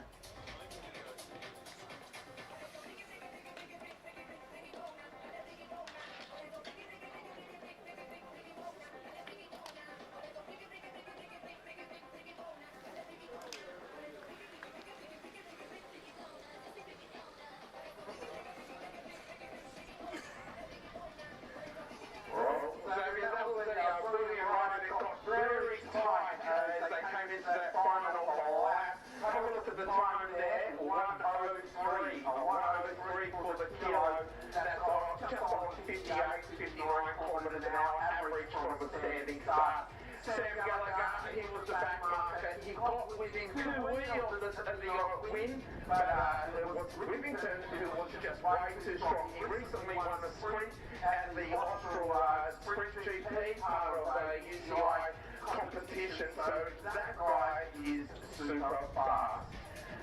We have had from our commissaires a request to the athletes. Please do not even consider crossing the track, that being the velodrome, when a race is about to start or during a race. It is just not on. But we're turning our attention now to the women's handicap, the lightning handicap over 1,000 metres. We run through this area and it's going to be a great race, this one. Certainly is. I'm really looking forward to seeing who's going to be turning out. Front markers, I think, starting with Melissa Turner from Devonport. She'll be off 140. Kayla Baker, don't know much about her, but I think she's based in New South Wales, former New Zealander. She'll be out off 130. Sam Wilmot, former Canadian, now based out of St George and Sydney, off the same mark. And from Hobart, Suzanne Stratus, she's now a grandmother, believe it or not.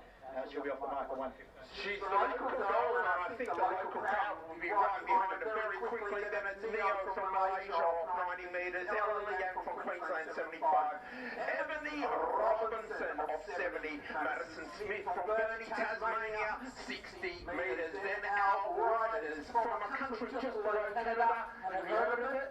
USA, yep, there's 2 of them. Off 45 is Emma Frost and Erica Carney off 40 metres. Lauren Perry from Launceston, Tasmania off 20. The 2 Kiwis is Caitlin Kelly off 10, along with Mackenzie Milne also off 10 metres. Our back marker today is our superstar from Queensland, Christina Clonan. Having a look. Hands are in the air. Front straight ready, back straight ready, riders attention. Running away for the lightning handicap of the women. We go out to Mel Turner and she's taken off like she's stolen that fight. Liza Wilmot has led on Kayla Baker's wheel. The middle markers are moving very quickly with Ebony Robinson on the Ella Liang. the back markers, you can see they're rolling at lightning pace, and Carnivals have no friends at the moment. We look out to the front of that where I think the action is. Have a look at the rider, Susan Strait, the Electra Hobart rider, is in upper position, but well nestled in second. The Canadian, the Van Wiener, and look at the driver's face. I think they're going to be here comes the line. Will Robertson on the wheel. Robertson's lost Leang's well. Leang's come to the Junior World Championship. Can she get for the go? The fans are boxed. As we see States has blown in the box. Ellie on the outside. As we're looking at Suzanne, the Hobart rider. Can she bring it home for the Tasmanians? Yes, she can. Suzanne Reset from the rider from New Zealand, now living in New South Wales, Baker, and then in third, Ellie Yang was coming home, but she just ran out of tarmac. So that was a great ride by the young Queenslander. Yeah, it certainly was. She was my tip at the start, mind you, and saying that, as you mentioned, the local vote, she's showing some great form. She rode really well at Roseby last weekend, and she informed me not only is she a mother of 5, but she's now a grandmother, so she's, I tell you what, keeping me here today.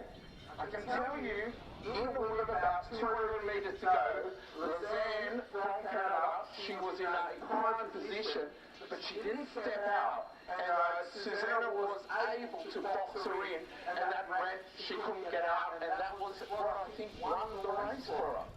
There certainly was, so maybe a tactical, strategic area there by Lizanne. Nonetheless, in saying that, good performance then to put on by Suzanne Stratus. Yeah, I think that's the key, was Suzanne rode a clever race. She knew she had to go early to make sure Lizanne couldn't get out, and I think that won her the race. And also, super speed. She had to hold out Ella Liang, who's so fast in the sprint. Absolutely. So I'm looking forward to seeing what Ella Liang can do at the velodrome as of tomorrow, so in Launceston. But in saying that at the moment, I'm also looking forward to seeing what Christina Cronin can do in the 2,000 metre wheel race a little bit later on today. So she got out of the blocks really quickly and wanted to get on the back wheel of Ryan Perry. She did indeed. Now, you were here last year, and the feature race is that big wheel race, the 2,000 metre wheel race. We look over years gone by, and the honour roll is huge. Grant Frizzley won the wheel race for the men in 2023. But what happened in 2024, last year at Hobart?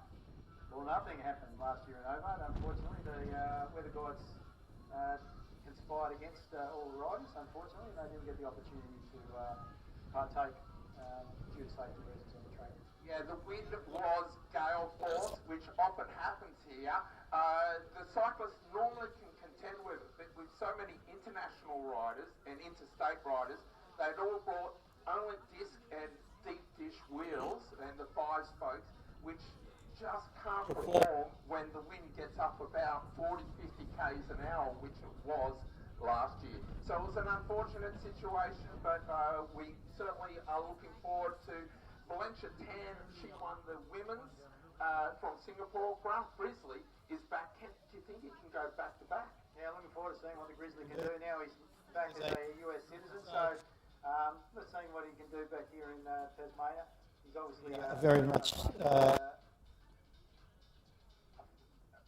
Oh, look, he's got Aussie in heart, but he was born in America, and he's going, like at the moment, he's going to go to the Olympics representing USA. So we'll see if he can put on the stars and stripes and bedazzle us with some great riding. Plenty of action still to come in the Hobart Spikes, and Spikes, it's all happening right here in Newtown. Absolutely it is. So we'll be heading back to the track, and we'll go to Grant Penny with regards to next event on today's program. Fan favourite is what I was looking for there before, so Graham Frizzley. Absolutely. William's done 2 laps all day. Sorry? William's done 2 laps all day. Oh, did he? How come? Because he was given 120 metres or something. Yeah, they'll reset. They always have a little. Oh, yeah, 6 years.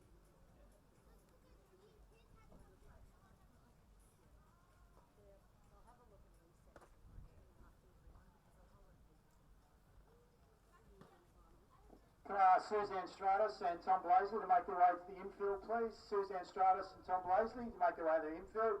And we will do some presentations for the Aaron and Matthew Conn Lightning Handicap. So Suzanne Stratus and Tom Blazley, if you can make your way to the infield, please.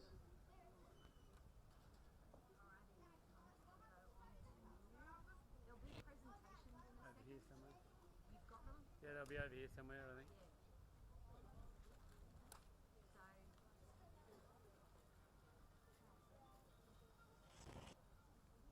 It'll take a while for the cyclists to get themselves over here. Hi, Ray. All right.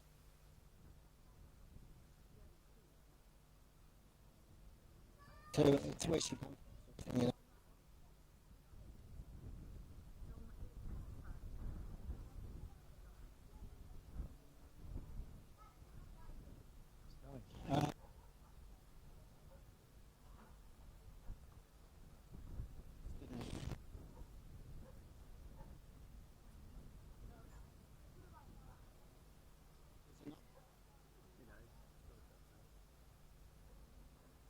No, I didn't.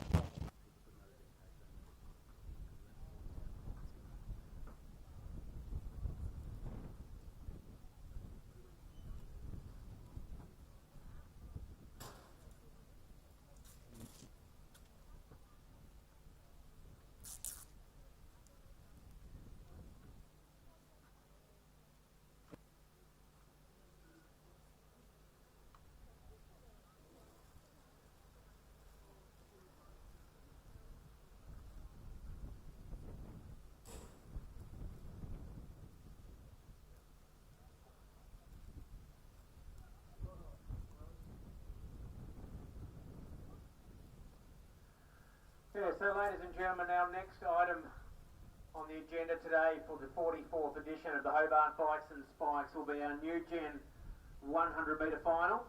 You will notice in your programs on page 21 it's listed as a boys and then a girls final. Well, we did have our 3 mixed heats earlier in the day, and of course that gave us this final of 6 here today. So there'll be no boys and girls final. This is a mixed 100 metre final. Obviously the organisers accommodate for perhaps enough for a boys and a girls final, but due to the numbers that we received, we thought it was perhaps a fairer and more just way to make it a mixed heat early in the program, and we will now of course get us to our final. The first 2 from each of the heats went through the heats and are into this final here today, and they should be as follows. So if you are going to scroll down, use one of those 2 columns in your program. In the pink, we'll see Savannah McKenzie. She'll run for 22 metres. Bethany Sharvey will request a minute, and she'll run 21 metres range. The yellow will see Spencer Reardon run from the 20 metre handicap. Then it's Aria Whitney will run from 18 metres and wear the blue. Georgia Sharvey will wear the white colour and run from the handicap of 15 metres. And then Cooper Mayer has got this job ahead of him. He'll run from 10 metres and wear the red in this final. So there's your 6 finalists in the mixed 100 metres new gen handicap.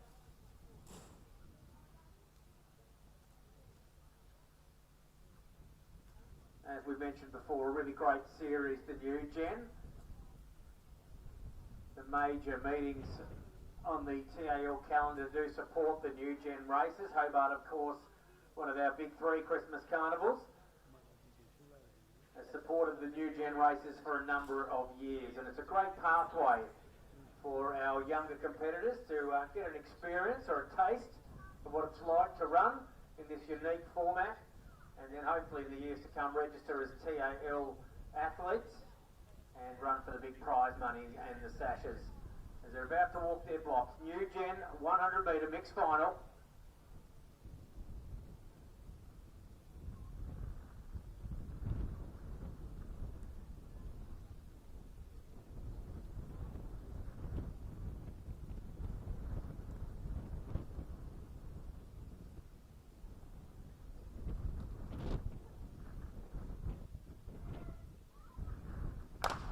Very even start. We see Mackenzie, the pink, to lead them in the early stages. Bethany Sharvey, the green, starting to make up the ground. Here comes young Takai Westcombe in the yellows. He takes the lead. Look at Cooper Meyer fly home and take it on the line. Great run from the back marker, Cooper Meyer. He just got over the yellow of Spencer. Yeah. And he takes out the mixed 100 metre final. Fantastic run from the 10 metre handicap. He had to do a lot of work in the heats to get through and qualify. And he's backed it up with a really good performance in taking out the New Gen 100 metres. Congratulations to him and his connections, his coach and his parents. A fantastic win in the first New Gen race, or the first final of the day.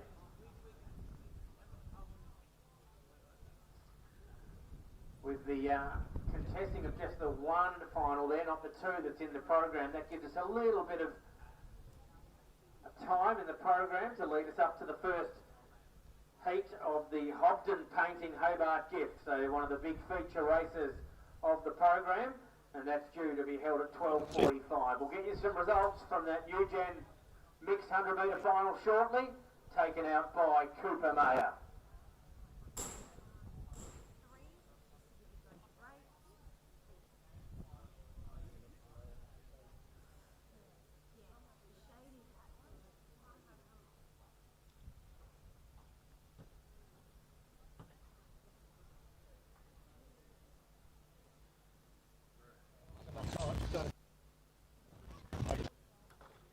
So,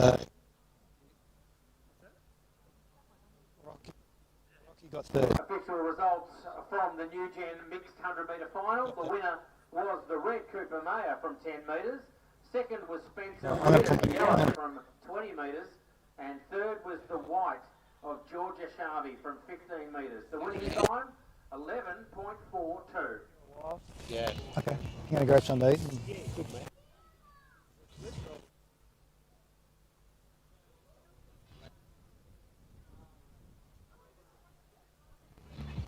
What they worry about is the heart rate goes up.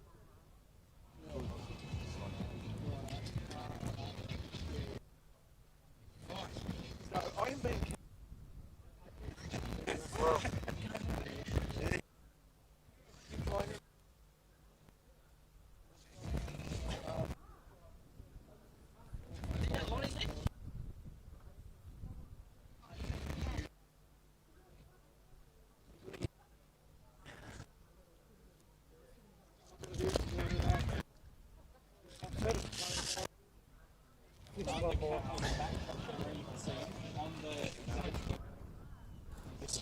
you can see his wheel set. Ainsley. On the screen, it's like they're all one. That's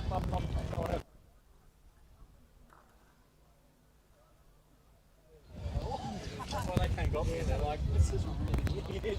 We've never seen so much. So, is that in the final? Or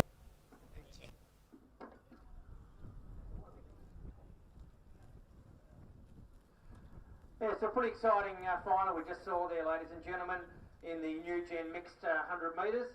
Firstly, for her performance, in third position was Georgia Sharvey, the white, from 15 metres. Well done, Georgie. Get yourself a nice voucher there to spend. Congratulations. Second was Spencer Reardon, the yellow, from 20 metres. Well done to Spencer. And a great run in 11.42 to our winner, Cooper Meyer, in all the red. So well done to our three place getters in the New Gen 100 metres. Cooper's a little bit shy behind the mic, but he might say a few words.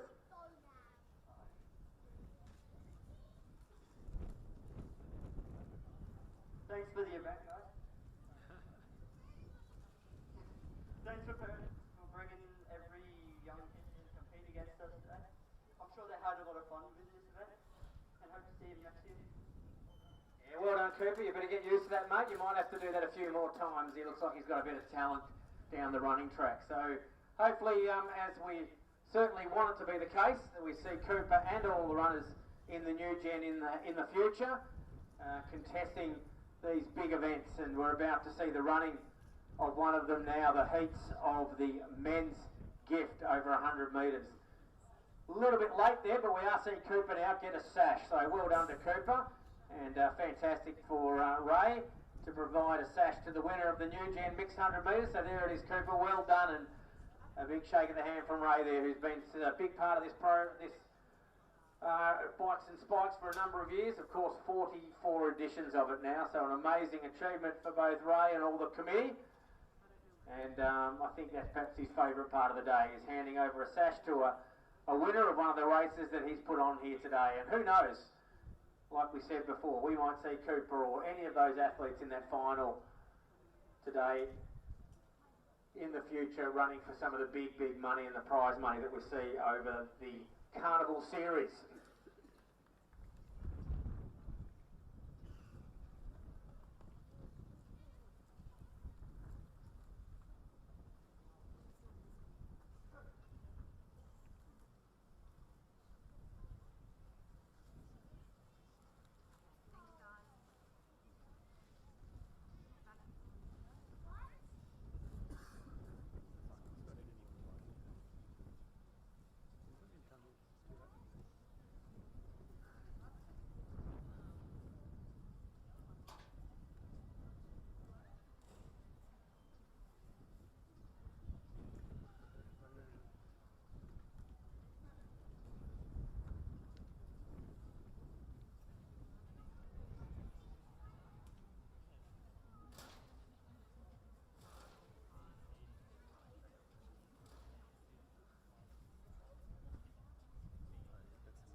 Yeah, we're not too far away from seeing the heats of the Hobart painting men's gift of 2025, 7 heats in all.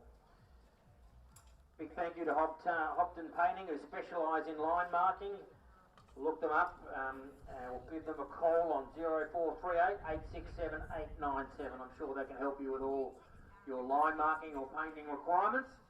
And we thank them for their sponsorship of the Hobart gift of 2025. Heat number 1, 7 of them in all. Looks like just the one scratching the white of Levi Cara is out, so put a line through his name. We do see the rest of them down there. Luke Hayter, interstate visitor, he'll be our back marker here. He'll run from 5.75. Of course, the Devonport gift winner, Adam French, run from 5 metres in the blue. James Kirkham will run from 9.5 metres and he'll wear the yellow. Out to the youngster here, Jakai Wescombe, who'll wear the green, will run from 11.5 metres and in good form, and that was shown by winning his Masters 100 metres in the program, so in some really good running legs already, and that being Alan Sharp-Paul, and he'll be the front marker here. It'll be a very tough task for him to be run down in heat number 1. He'll run for 12.5 metres. To make it through the semi-final, it'll be the first 2 from each heat and then 4 fastest times. So first and second straight through to the final, 4 times to join them of those outside the first 2 in each of the 7 heats. So we'll certainly take note of the fastest times are recorded by those that aren't first or second, but the first heat is almost ready to go. So they're about to walk their blocks in heat 1, Hobart Painting, Hobart Gift.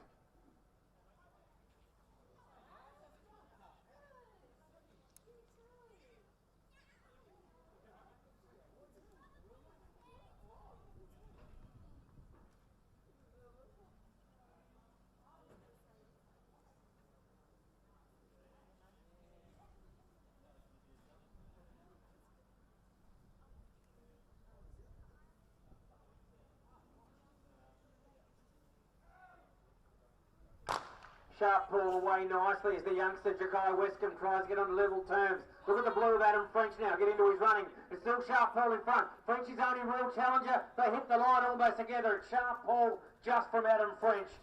Luke Hayter, the interstate visitor, was quick finishing but not quick enough to catch up to the first 2 there. Alan Sharp-Paul showing that form that took out the Hobart Masters 100 metres in the program. Has pushed him through very nicely there to take out heat number 1. Very close though. Adam French was right on his hammer there and gave him plenty to think about. We'll get the results shortly and give ourselves a bit of a guide about what sort of time might be good enough to take out the Hobart gift in 2025.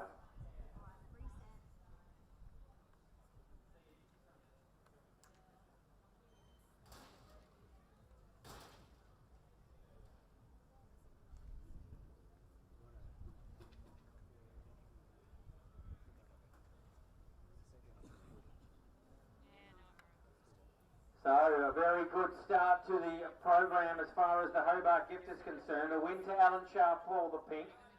Second was the blue of Adam French. And third was the yellow, James Kirkham.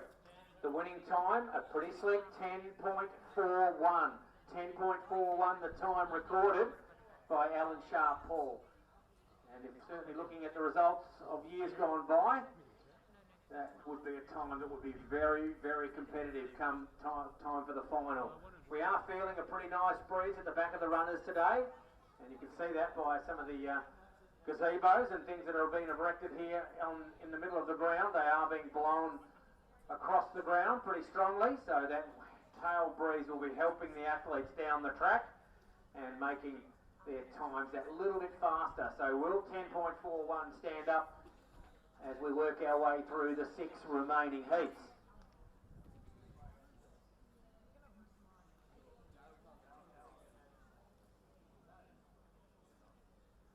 Didn't get the official time for Adam French. We'll get that to you shortly. Second heat not far away from starting. Will Adams will be another Daniel Sammer trained runner, as we saw in the first heat. Our back marker was Luke Hayter. Well, he's got the job here, Will Adams, and he'll run from 5.5 metres as our back marker. Tommy Bennett will run from 6.25 in the white. We see the blue, of course, George Downey was a maiden finalist early in the day, so he'll be running from 8.75. The yellow, we see multiple long jump state champion Brandon Clark, Rosebery gift winner as well on his resume. 10.5 metres in the yellow is Brandon's handicap. We don't see the green of Darcy Kenley, don't think he's made the trip from the northwest coast. And we see the pink here, Heath Cripps as our front marker. 14.75 the handicap for Cripps in the pink.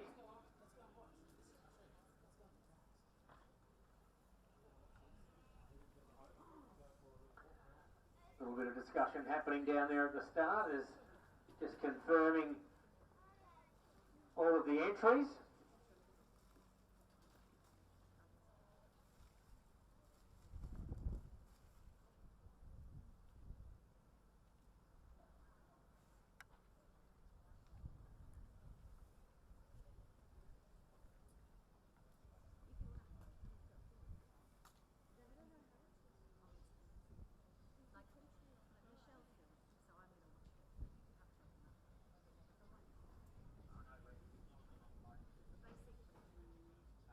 Little confusion there has been sorted out. It looks like the runner in red, who we thought was the runner in Will Adams, is in fact running in a, well, he's not here by the looks of things, so Will Adams will be a scratching. That runner in red, we'll see him a little bit later on. That's a little bit keen to get things started. That's Thomas Kane. He'll be contesting heat number 3. So that little problem has been corrected. So now we have just the 4 to contest heat number 2. Can't see the runner. Yeah, certainly no green, no red. So no green, no red. That leaves us with Tommy Bennett, the back marker. The blue's George Downey. The yellow's Brandon Clark. The pink, Heath Cripps. So there's your fine field of 4 in heat number 2.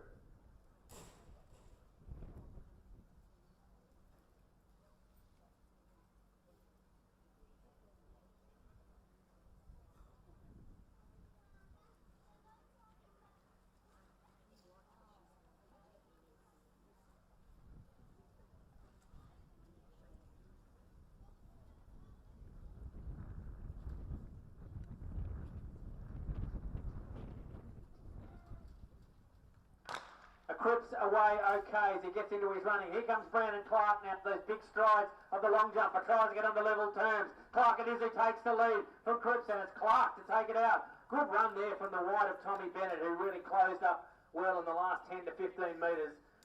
May have secured himself a spot in the final, in the semi-finals in fact, sorry. And 10:41 that time recorded in heat number 1. Let's see how that stacks up. Brandon Clark, good to see him down the track.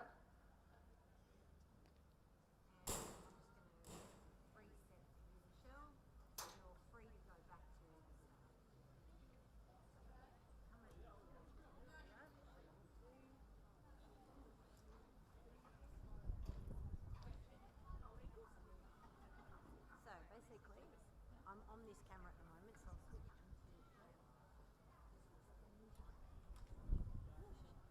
and then, okay, so what you're going to do is you unlock it. Yeah. And this is your zoom out, zoom in. So results from heat number 2 of the Hobart Painting Hobart Gift of 2025. The winner was the yellow, Brandon Clark from 10.5. And all the way. Second was the white, Tommy Bennett from the mark of 6.25. And third was George Downey, the blue from 8.75. 10.63. 10.63 the time recorded by Brandon Clark, and 10.77 was the time recorded by second place Tommy Bennett. So certainly not quite as impressive as Adam French's second place time, which was 10.44 officially. So at the moment French certainly looks comfortable. 10.6 or anything slower than that of the times recorded by our winners. Plenty of heats still to come though, only 2 out of the 7 listed on the program. Looks like we've got Thomas Kane in the correct heat this time. Was a little keen to get things underway as he had his blocks in the ground ready for heat number 2. Well, he'll be our back marker here. He'll run from heat number 3. Of course, was a maiden handicap finalist earlier today. He'll run from 5.25. We see the defending champion Logan James, and of course the Bernie Gift winner as well. He'll run from 6.75. The white, although looking down there, no, he's not there. I should have done that before I started talking, so Logan's out. We do see the blue, Tom Gartland, he'll run from 9 metres.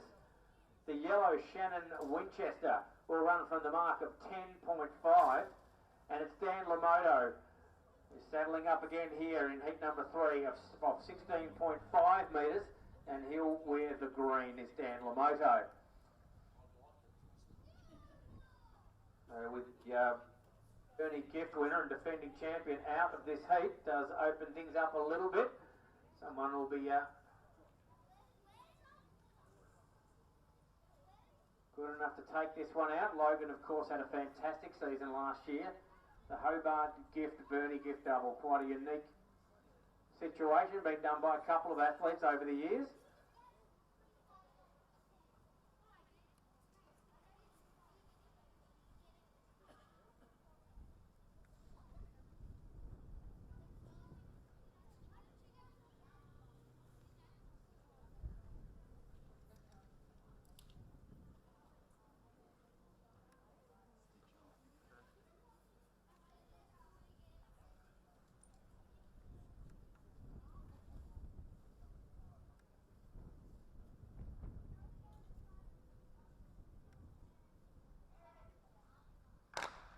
So Lamoto gets away pretty well, powers into his running as he stands up and starts moving down the track. Shannon Winchester throwing out the challenge. Tom Gartland coming at him. Gartland it is who takes it out from Winchester. The yellow, and also Dan Lamoto and the fast finishing red of Thomas Kane.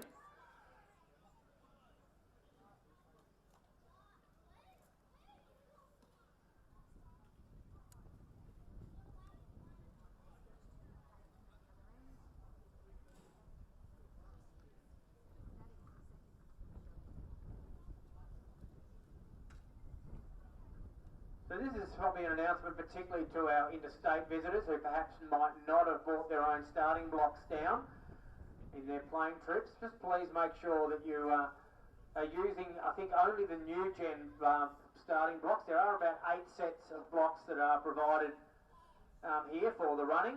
The other blocks, please check them before taking them anywhere because they may have another athlete's name on them. We have had just one case reported to us of a pair of blocks that have been removed from our starting area, and they had the name of that athlete on the bottom of them. So if you are someone who picked up a set of blocks and thought I'll use them throughout the day, please make sure that they do not have someone else's name written on them.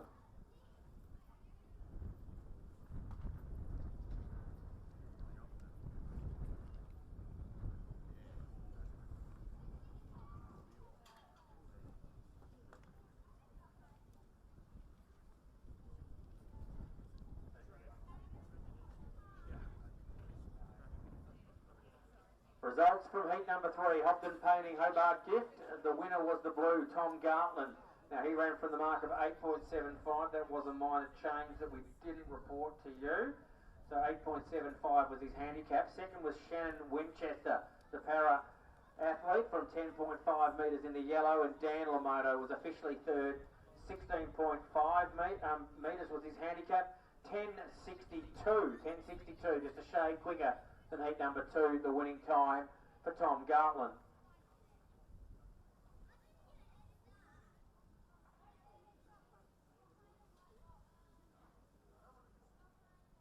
.77 a time recorded by second place Shannon Winchester. Just keeping you updated on that one throughout the running of our heats.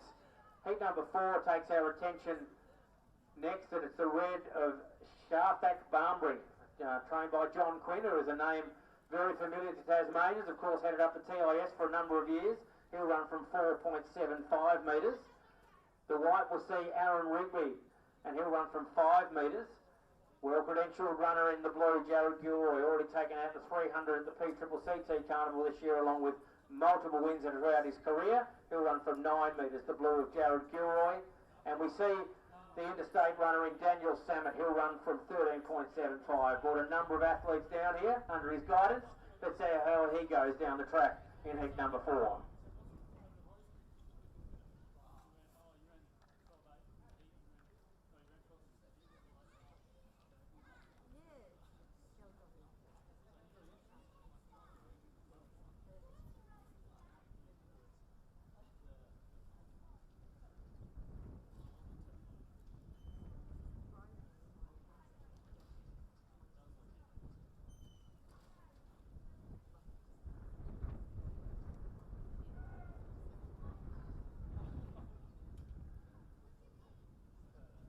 Yeah, just not quite right down there at the start, whether it was a case of the gun not quite fired, or the runner's just not feeling 100%. I think they were asked to stand up. Certainly no penalties you'd think will be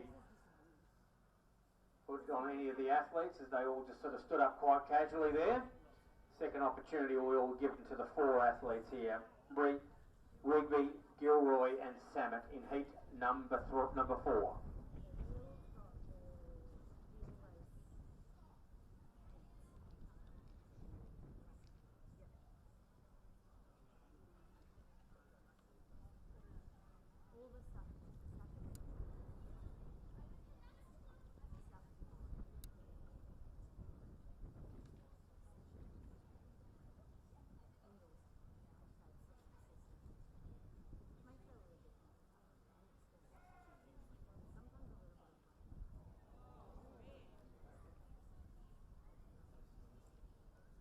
Yeah, not a great situation for the athletes, but plenty of experience amongst these 4. They would have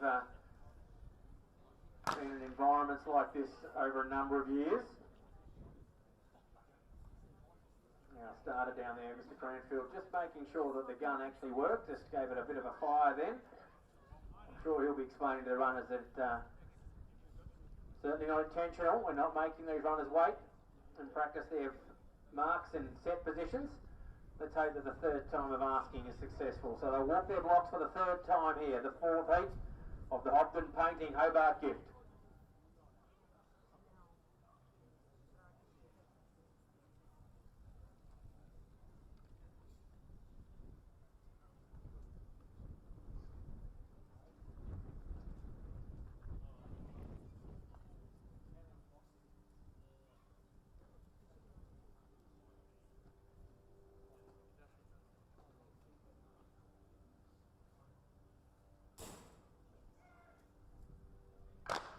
Much better this time. It's Samet, the New South Welshman, who lead them out. Here comes Gilroy and Rigby. Oh, no good for our back marker there. Banbury pulls up. Samet it is, who's too strong. Takes it out just from Jared Gilroy and Aaron Rigby. And yeah, not a great sight to see. Sharthak Banbury is pulled up there after a few strides, and that's really unfortunate for his first race of what would have been probably 3 carnivals: Hobart, Devonport and Burnie. So let's hope it's something that doesn't take too long to recover from, as our back marker just walks through there, and he's pulled up a bit sore there from heat number 4.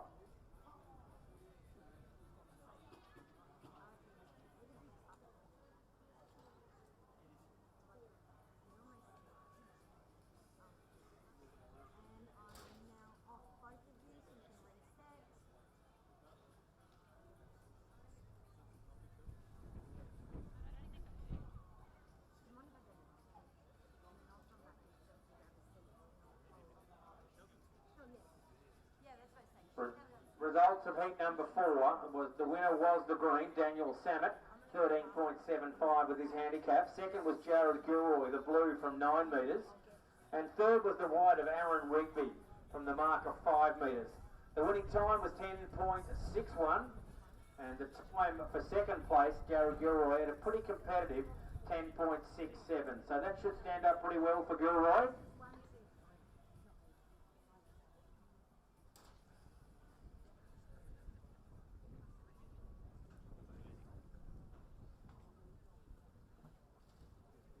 First two are going through, of course, so third place there was Aaron Rigby. He'll have to rely on a quick time.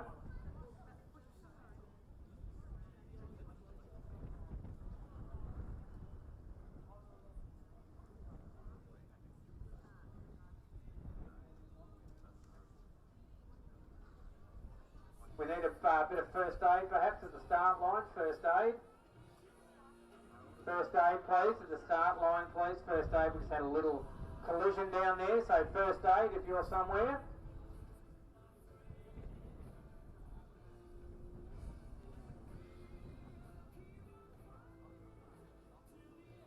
First aid, please, to the start line of the 100 metre track. First aid, please.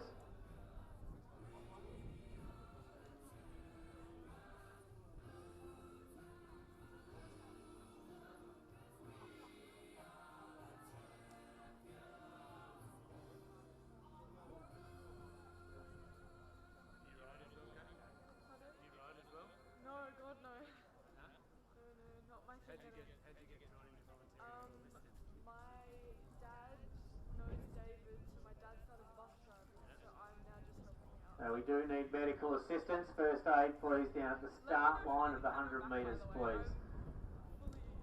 Had a pretty nasty collision. One of our officials and the runners. Oh, yeah, no, 100%. Okay.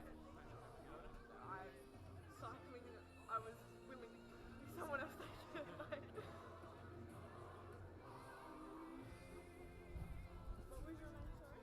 Yeah. Probably. Yeah. Yeah, Matt. Well, there's only one guy and one girl bus driver, so yeah. This year at least. That would be me, yeah.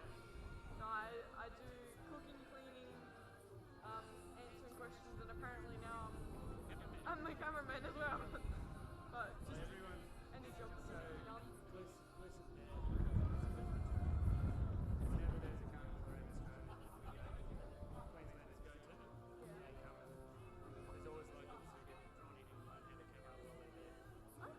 I didn't realise how, obviously it's not easy, but like I don't know, I felt like there was more to just like the sort of zooming and like the follow. I thought you have to press so much more.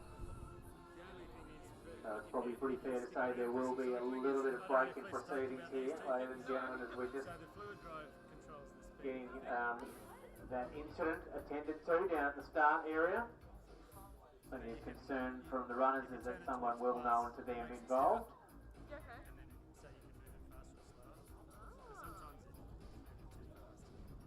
Lose them, you have, or vice versa, you go too slow and you lose them as well. She's back!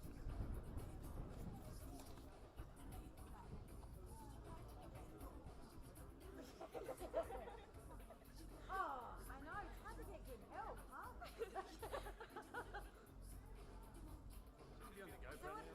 What happened? Oh, you just stick it, all you do. Yeah, someone got run into. So. There's a human collision. Yeah. I feel bad zooming No, in on the well, phone. that's what I mean.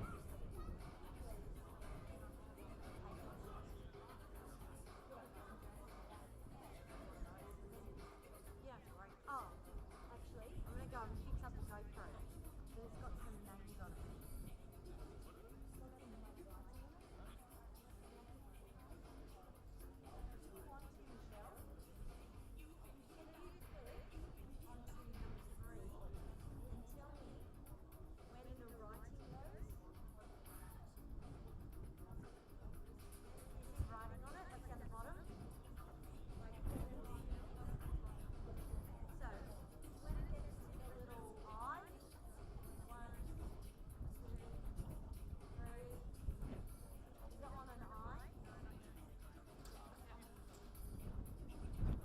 runners do expect a delay, of course, so as we are just trying to help the person in need at the moment down there at the start of our 100-metre track. So there will be a little break between our next event getting underway as we await for the appropriate care to be provided. There's usually first aid.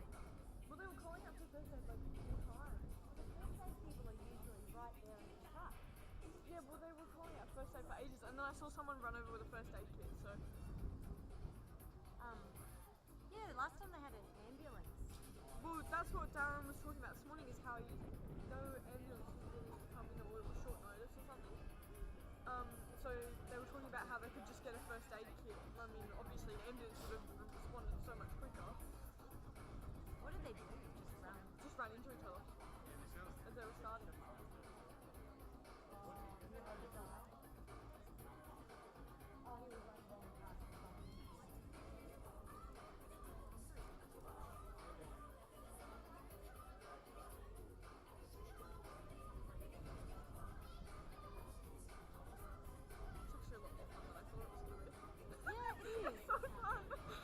Yeah, you have a good time. So when we do races, what you can do is, I reckon, if you want to do the front, right? So the front, so you basically keep the front of the race in your viewfinder. So it's the front 1 or 2 girls or boys on their bikes. Okay. Yeah. And when you go round, the only thing you have to be is careful on that step.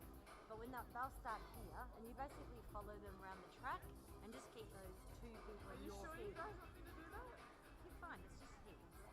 And you can learn, and it's easy. Everyone has to learn sometimes. I So feel you bad, follow though. them round, and I'll go on the back, and then I'll just pan through, and then So follow the front people? Yeah, the front 2. So front 2 or 3, and then just you follow them round the whole time. And so it's just zooming in. I just don't want to take anyone's job. No, you're not. You're on Jack. So what you do, to have a little practice of that, is go here and practice going on the track.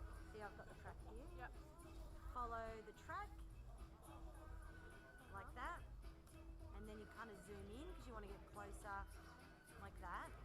You know, as you go around the back, you go closer, and exactly like a keeping running them in track, frame. keeping them in the frame, And like then that, and then as you go out through as they there, come. as you come, it's exactly like a running track except a circle. Okay, cool. So have a go at doing that. Practice on that one.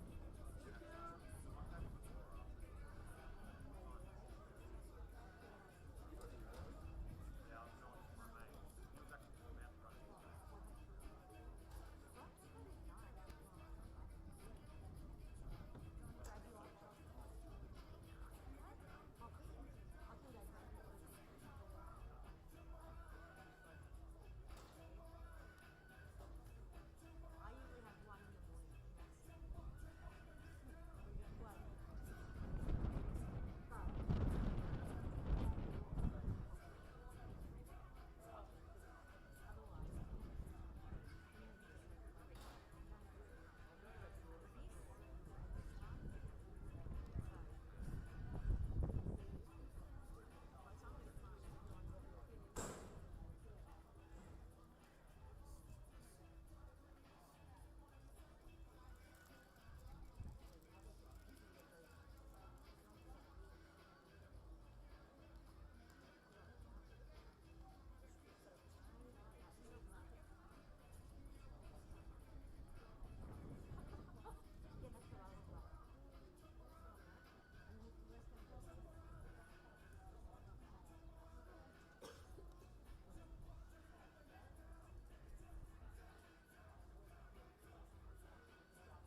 So things are looking a little bit better down there. So we have cleared the track somewhat. And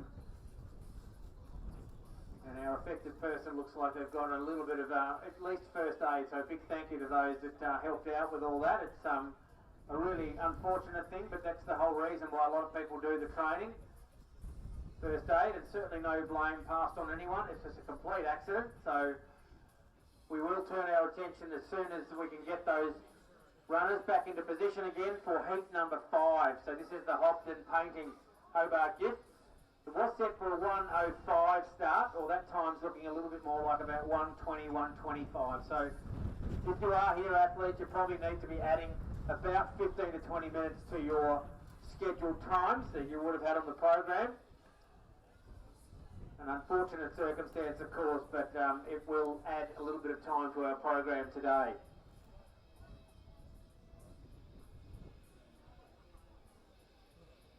Heat 5 should include the white of Jack Akel, and he'll run from 6.75. The blue will be former Bernie gift winner John Howe, of course second again in that race in 2023. He should run from 8.5 metres. Cooper Smythe will be the runner to run in the yellow. He'll run from the mark of 9 metres. And the runner in green will be Jack Penny, and he'll run from the handicap of 14 metres. So those 4 athletes, after that very unfortunate situation that played out, are now preparing themselves to contest heat number 5.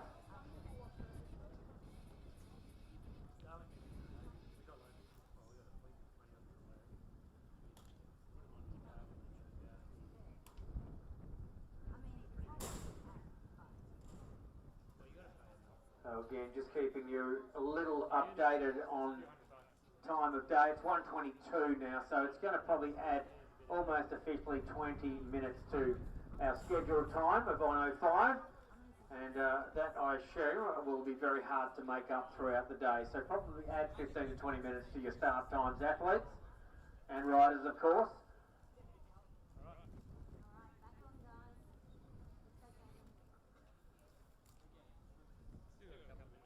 John Akel will be white, John Howe in the blue, Cooper Smythe the yellow, the green Jack Penny. First 2 to go through the semis, and 4 times outside of those first 2 will also qualify for our semi-finals.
certainly not an ideal situation. It appears we're now having some technical issues down here with our equipment, so it has caused another further delay. So it's about 1:30 now, so 25 minutes certainly added onto the program, probably more like half an hour. We're hoping to get on top of whatever the issue is with our equipment down here, but smartly the runners have moved back into the warm-up area, keeping themselves moving around and bodies active. We wouldn't want them standing around for too long and causing an injury, but we are hoping very soon to get on top of what has caused this electrical / technical issue, and we'll hopefully get the action back underway shortly.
Okay, runners, it looks like we have got on top of all of the issues, and that certainly is unrelated to what our first aid problem was. We just had a few, for some reason, a bizarre coincidence of problems with our wiring and technical equipment, but it's all up and operating properly now. So thank you very much, runners, for being patient. And it's been particular this group that's had to deal with quite a fair bit. So the four runners, Jack Akel, the white, the blue of John Howe, the yellow Cooper Smythe and the green of Jack Penny will contest heat number 5. Their blocks are in position and they'll be walking to their start marks of 6.75, 8.5, 9 metres and 14 metres respectively. And runners, let's try to keep this moving a bit faster. So next group of heat runners, please be ready to go. We will try our best to make up some time. Heat 5, not far away from a start.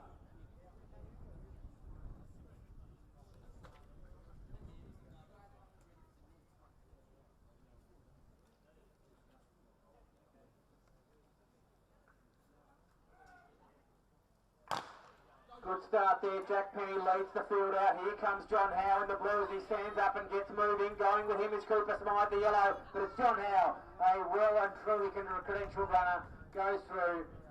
Comfortable in the end was Howe as he takes it out, probably from the fast finishing Jack Akel there, the white 6.75.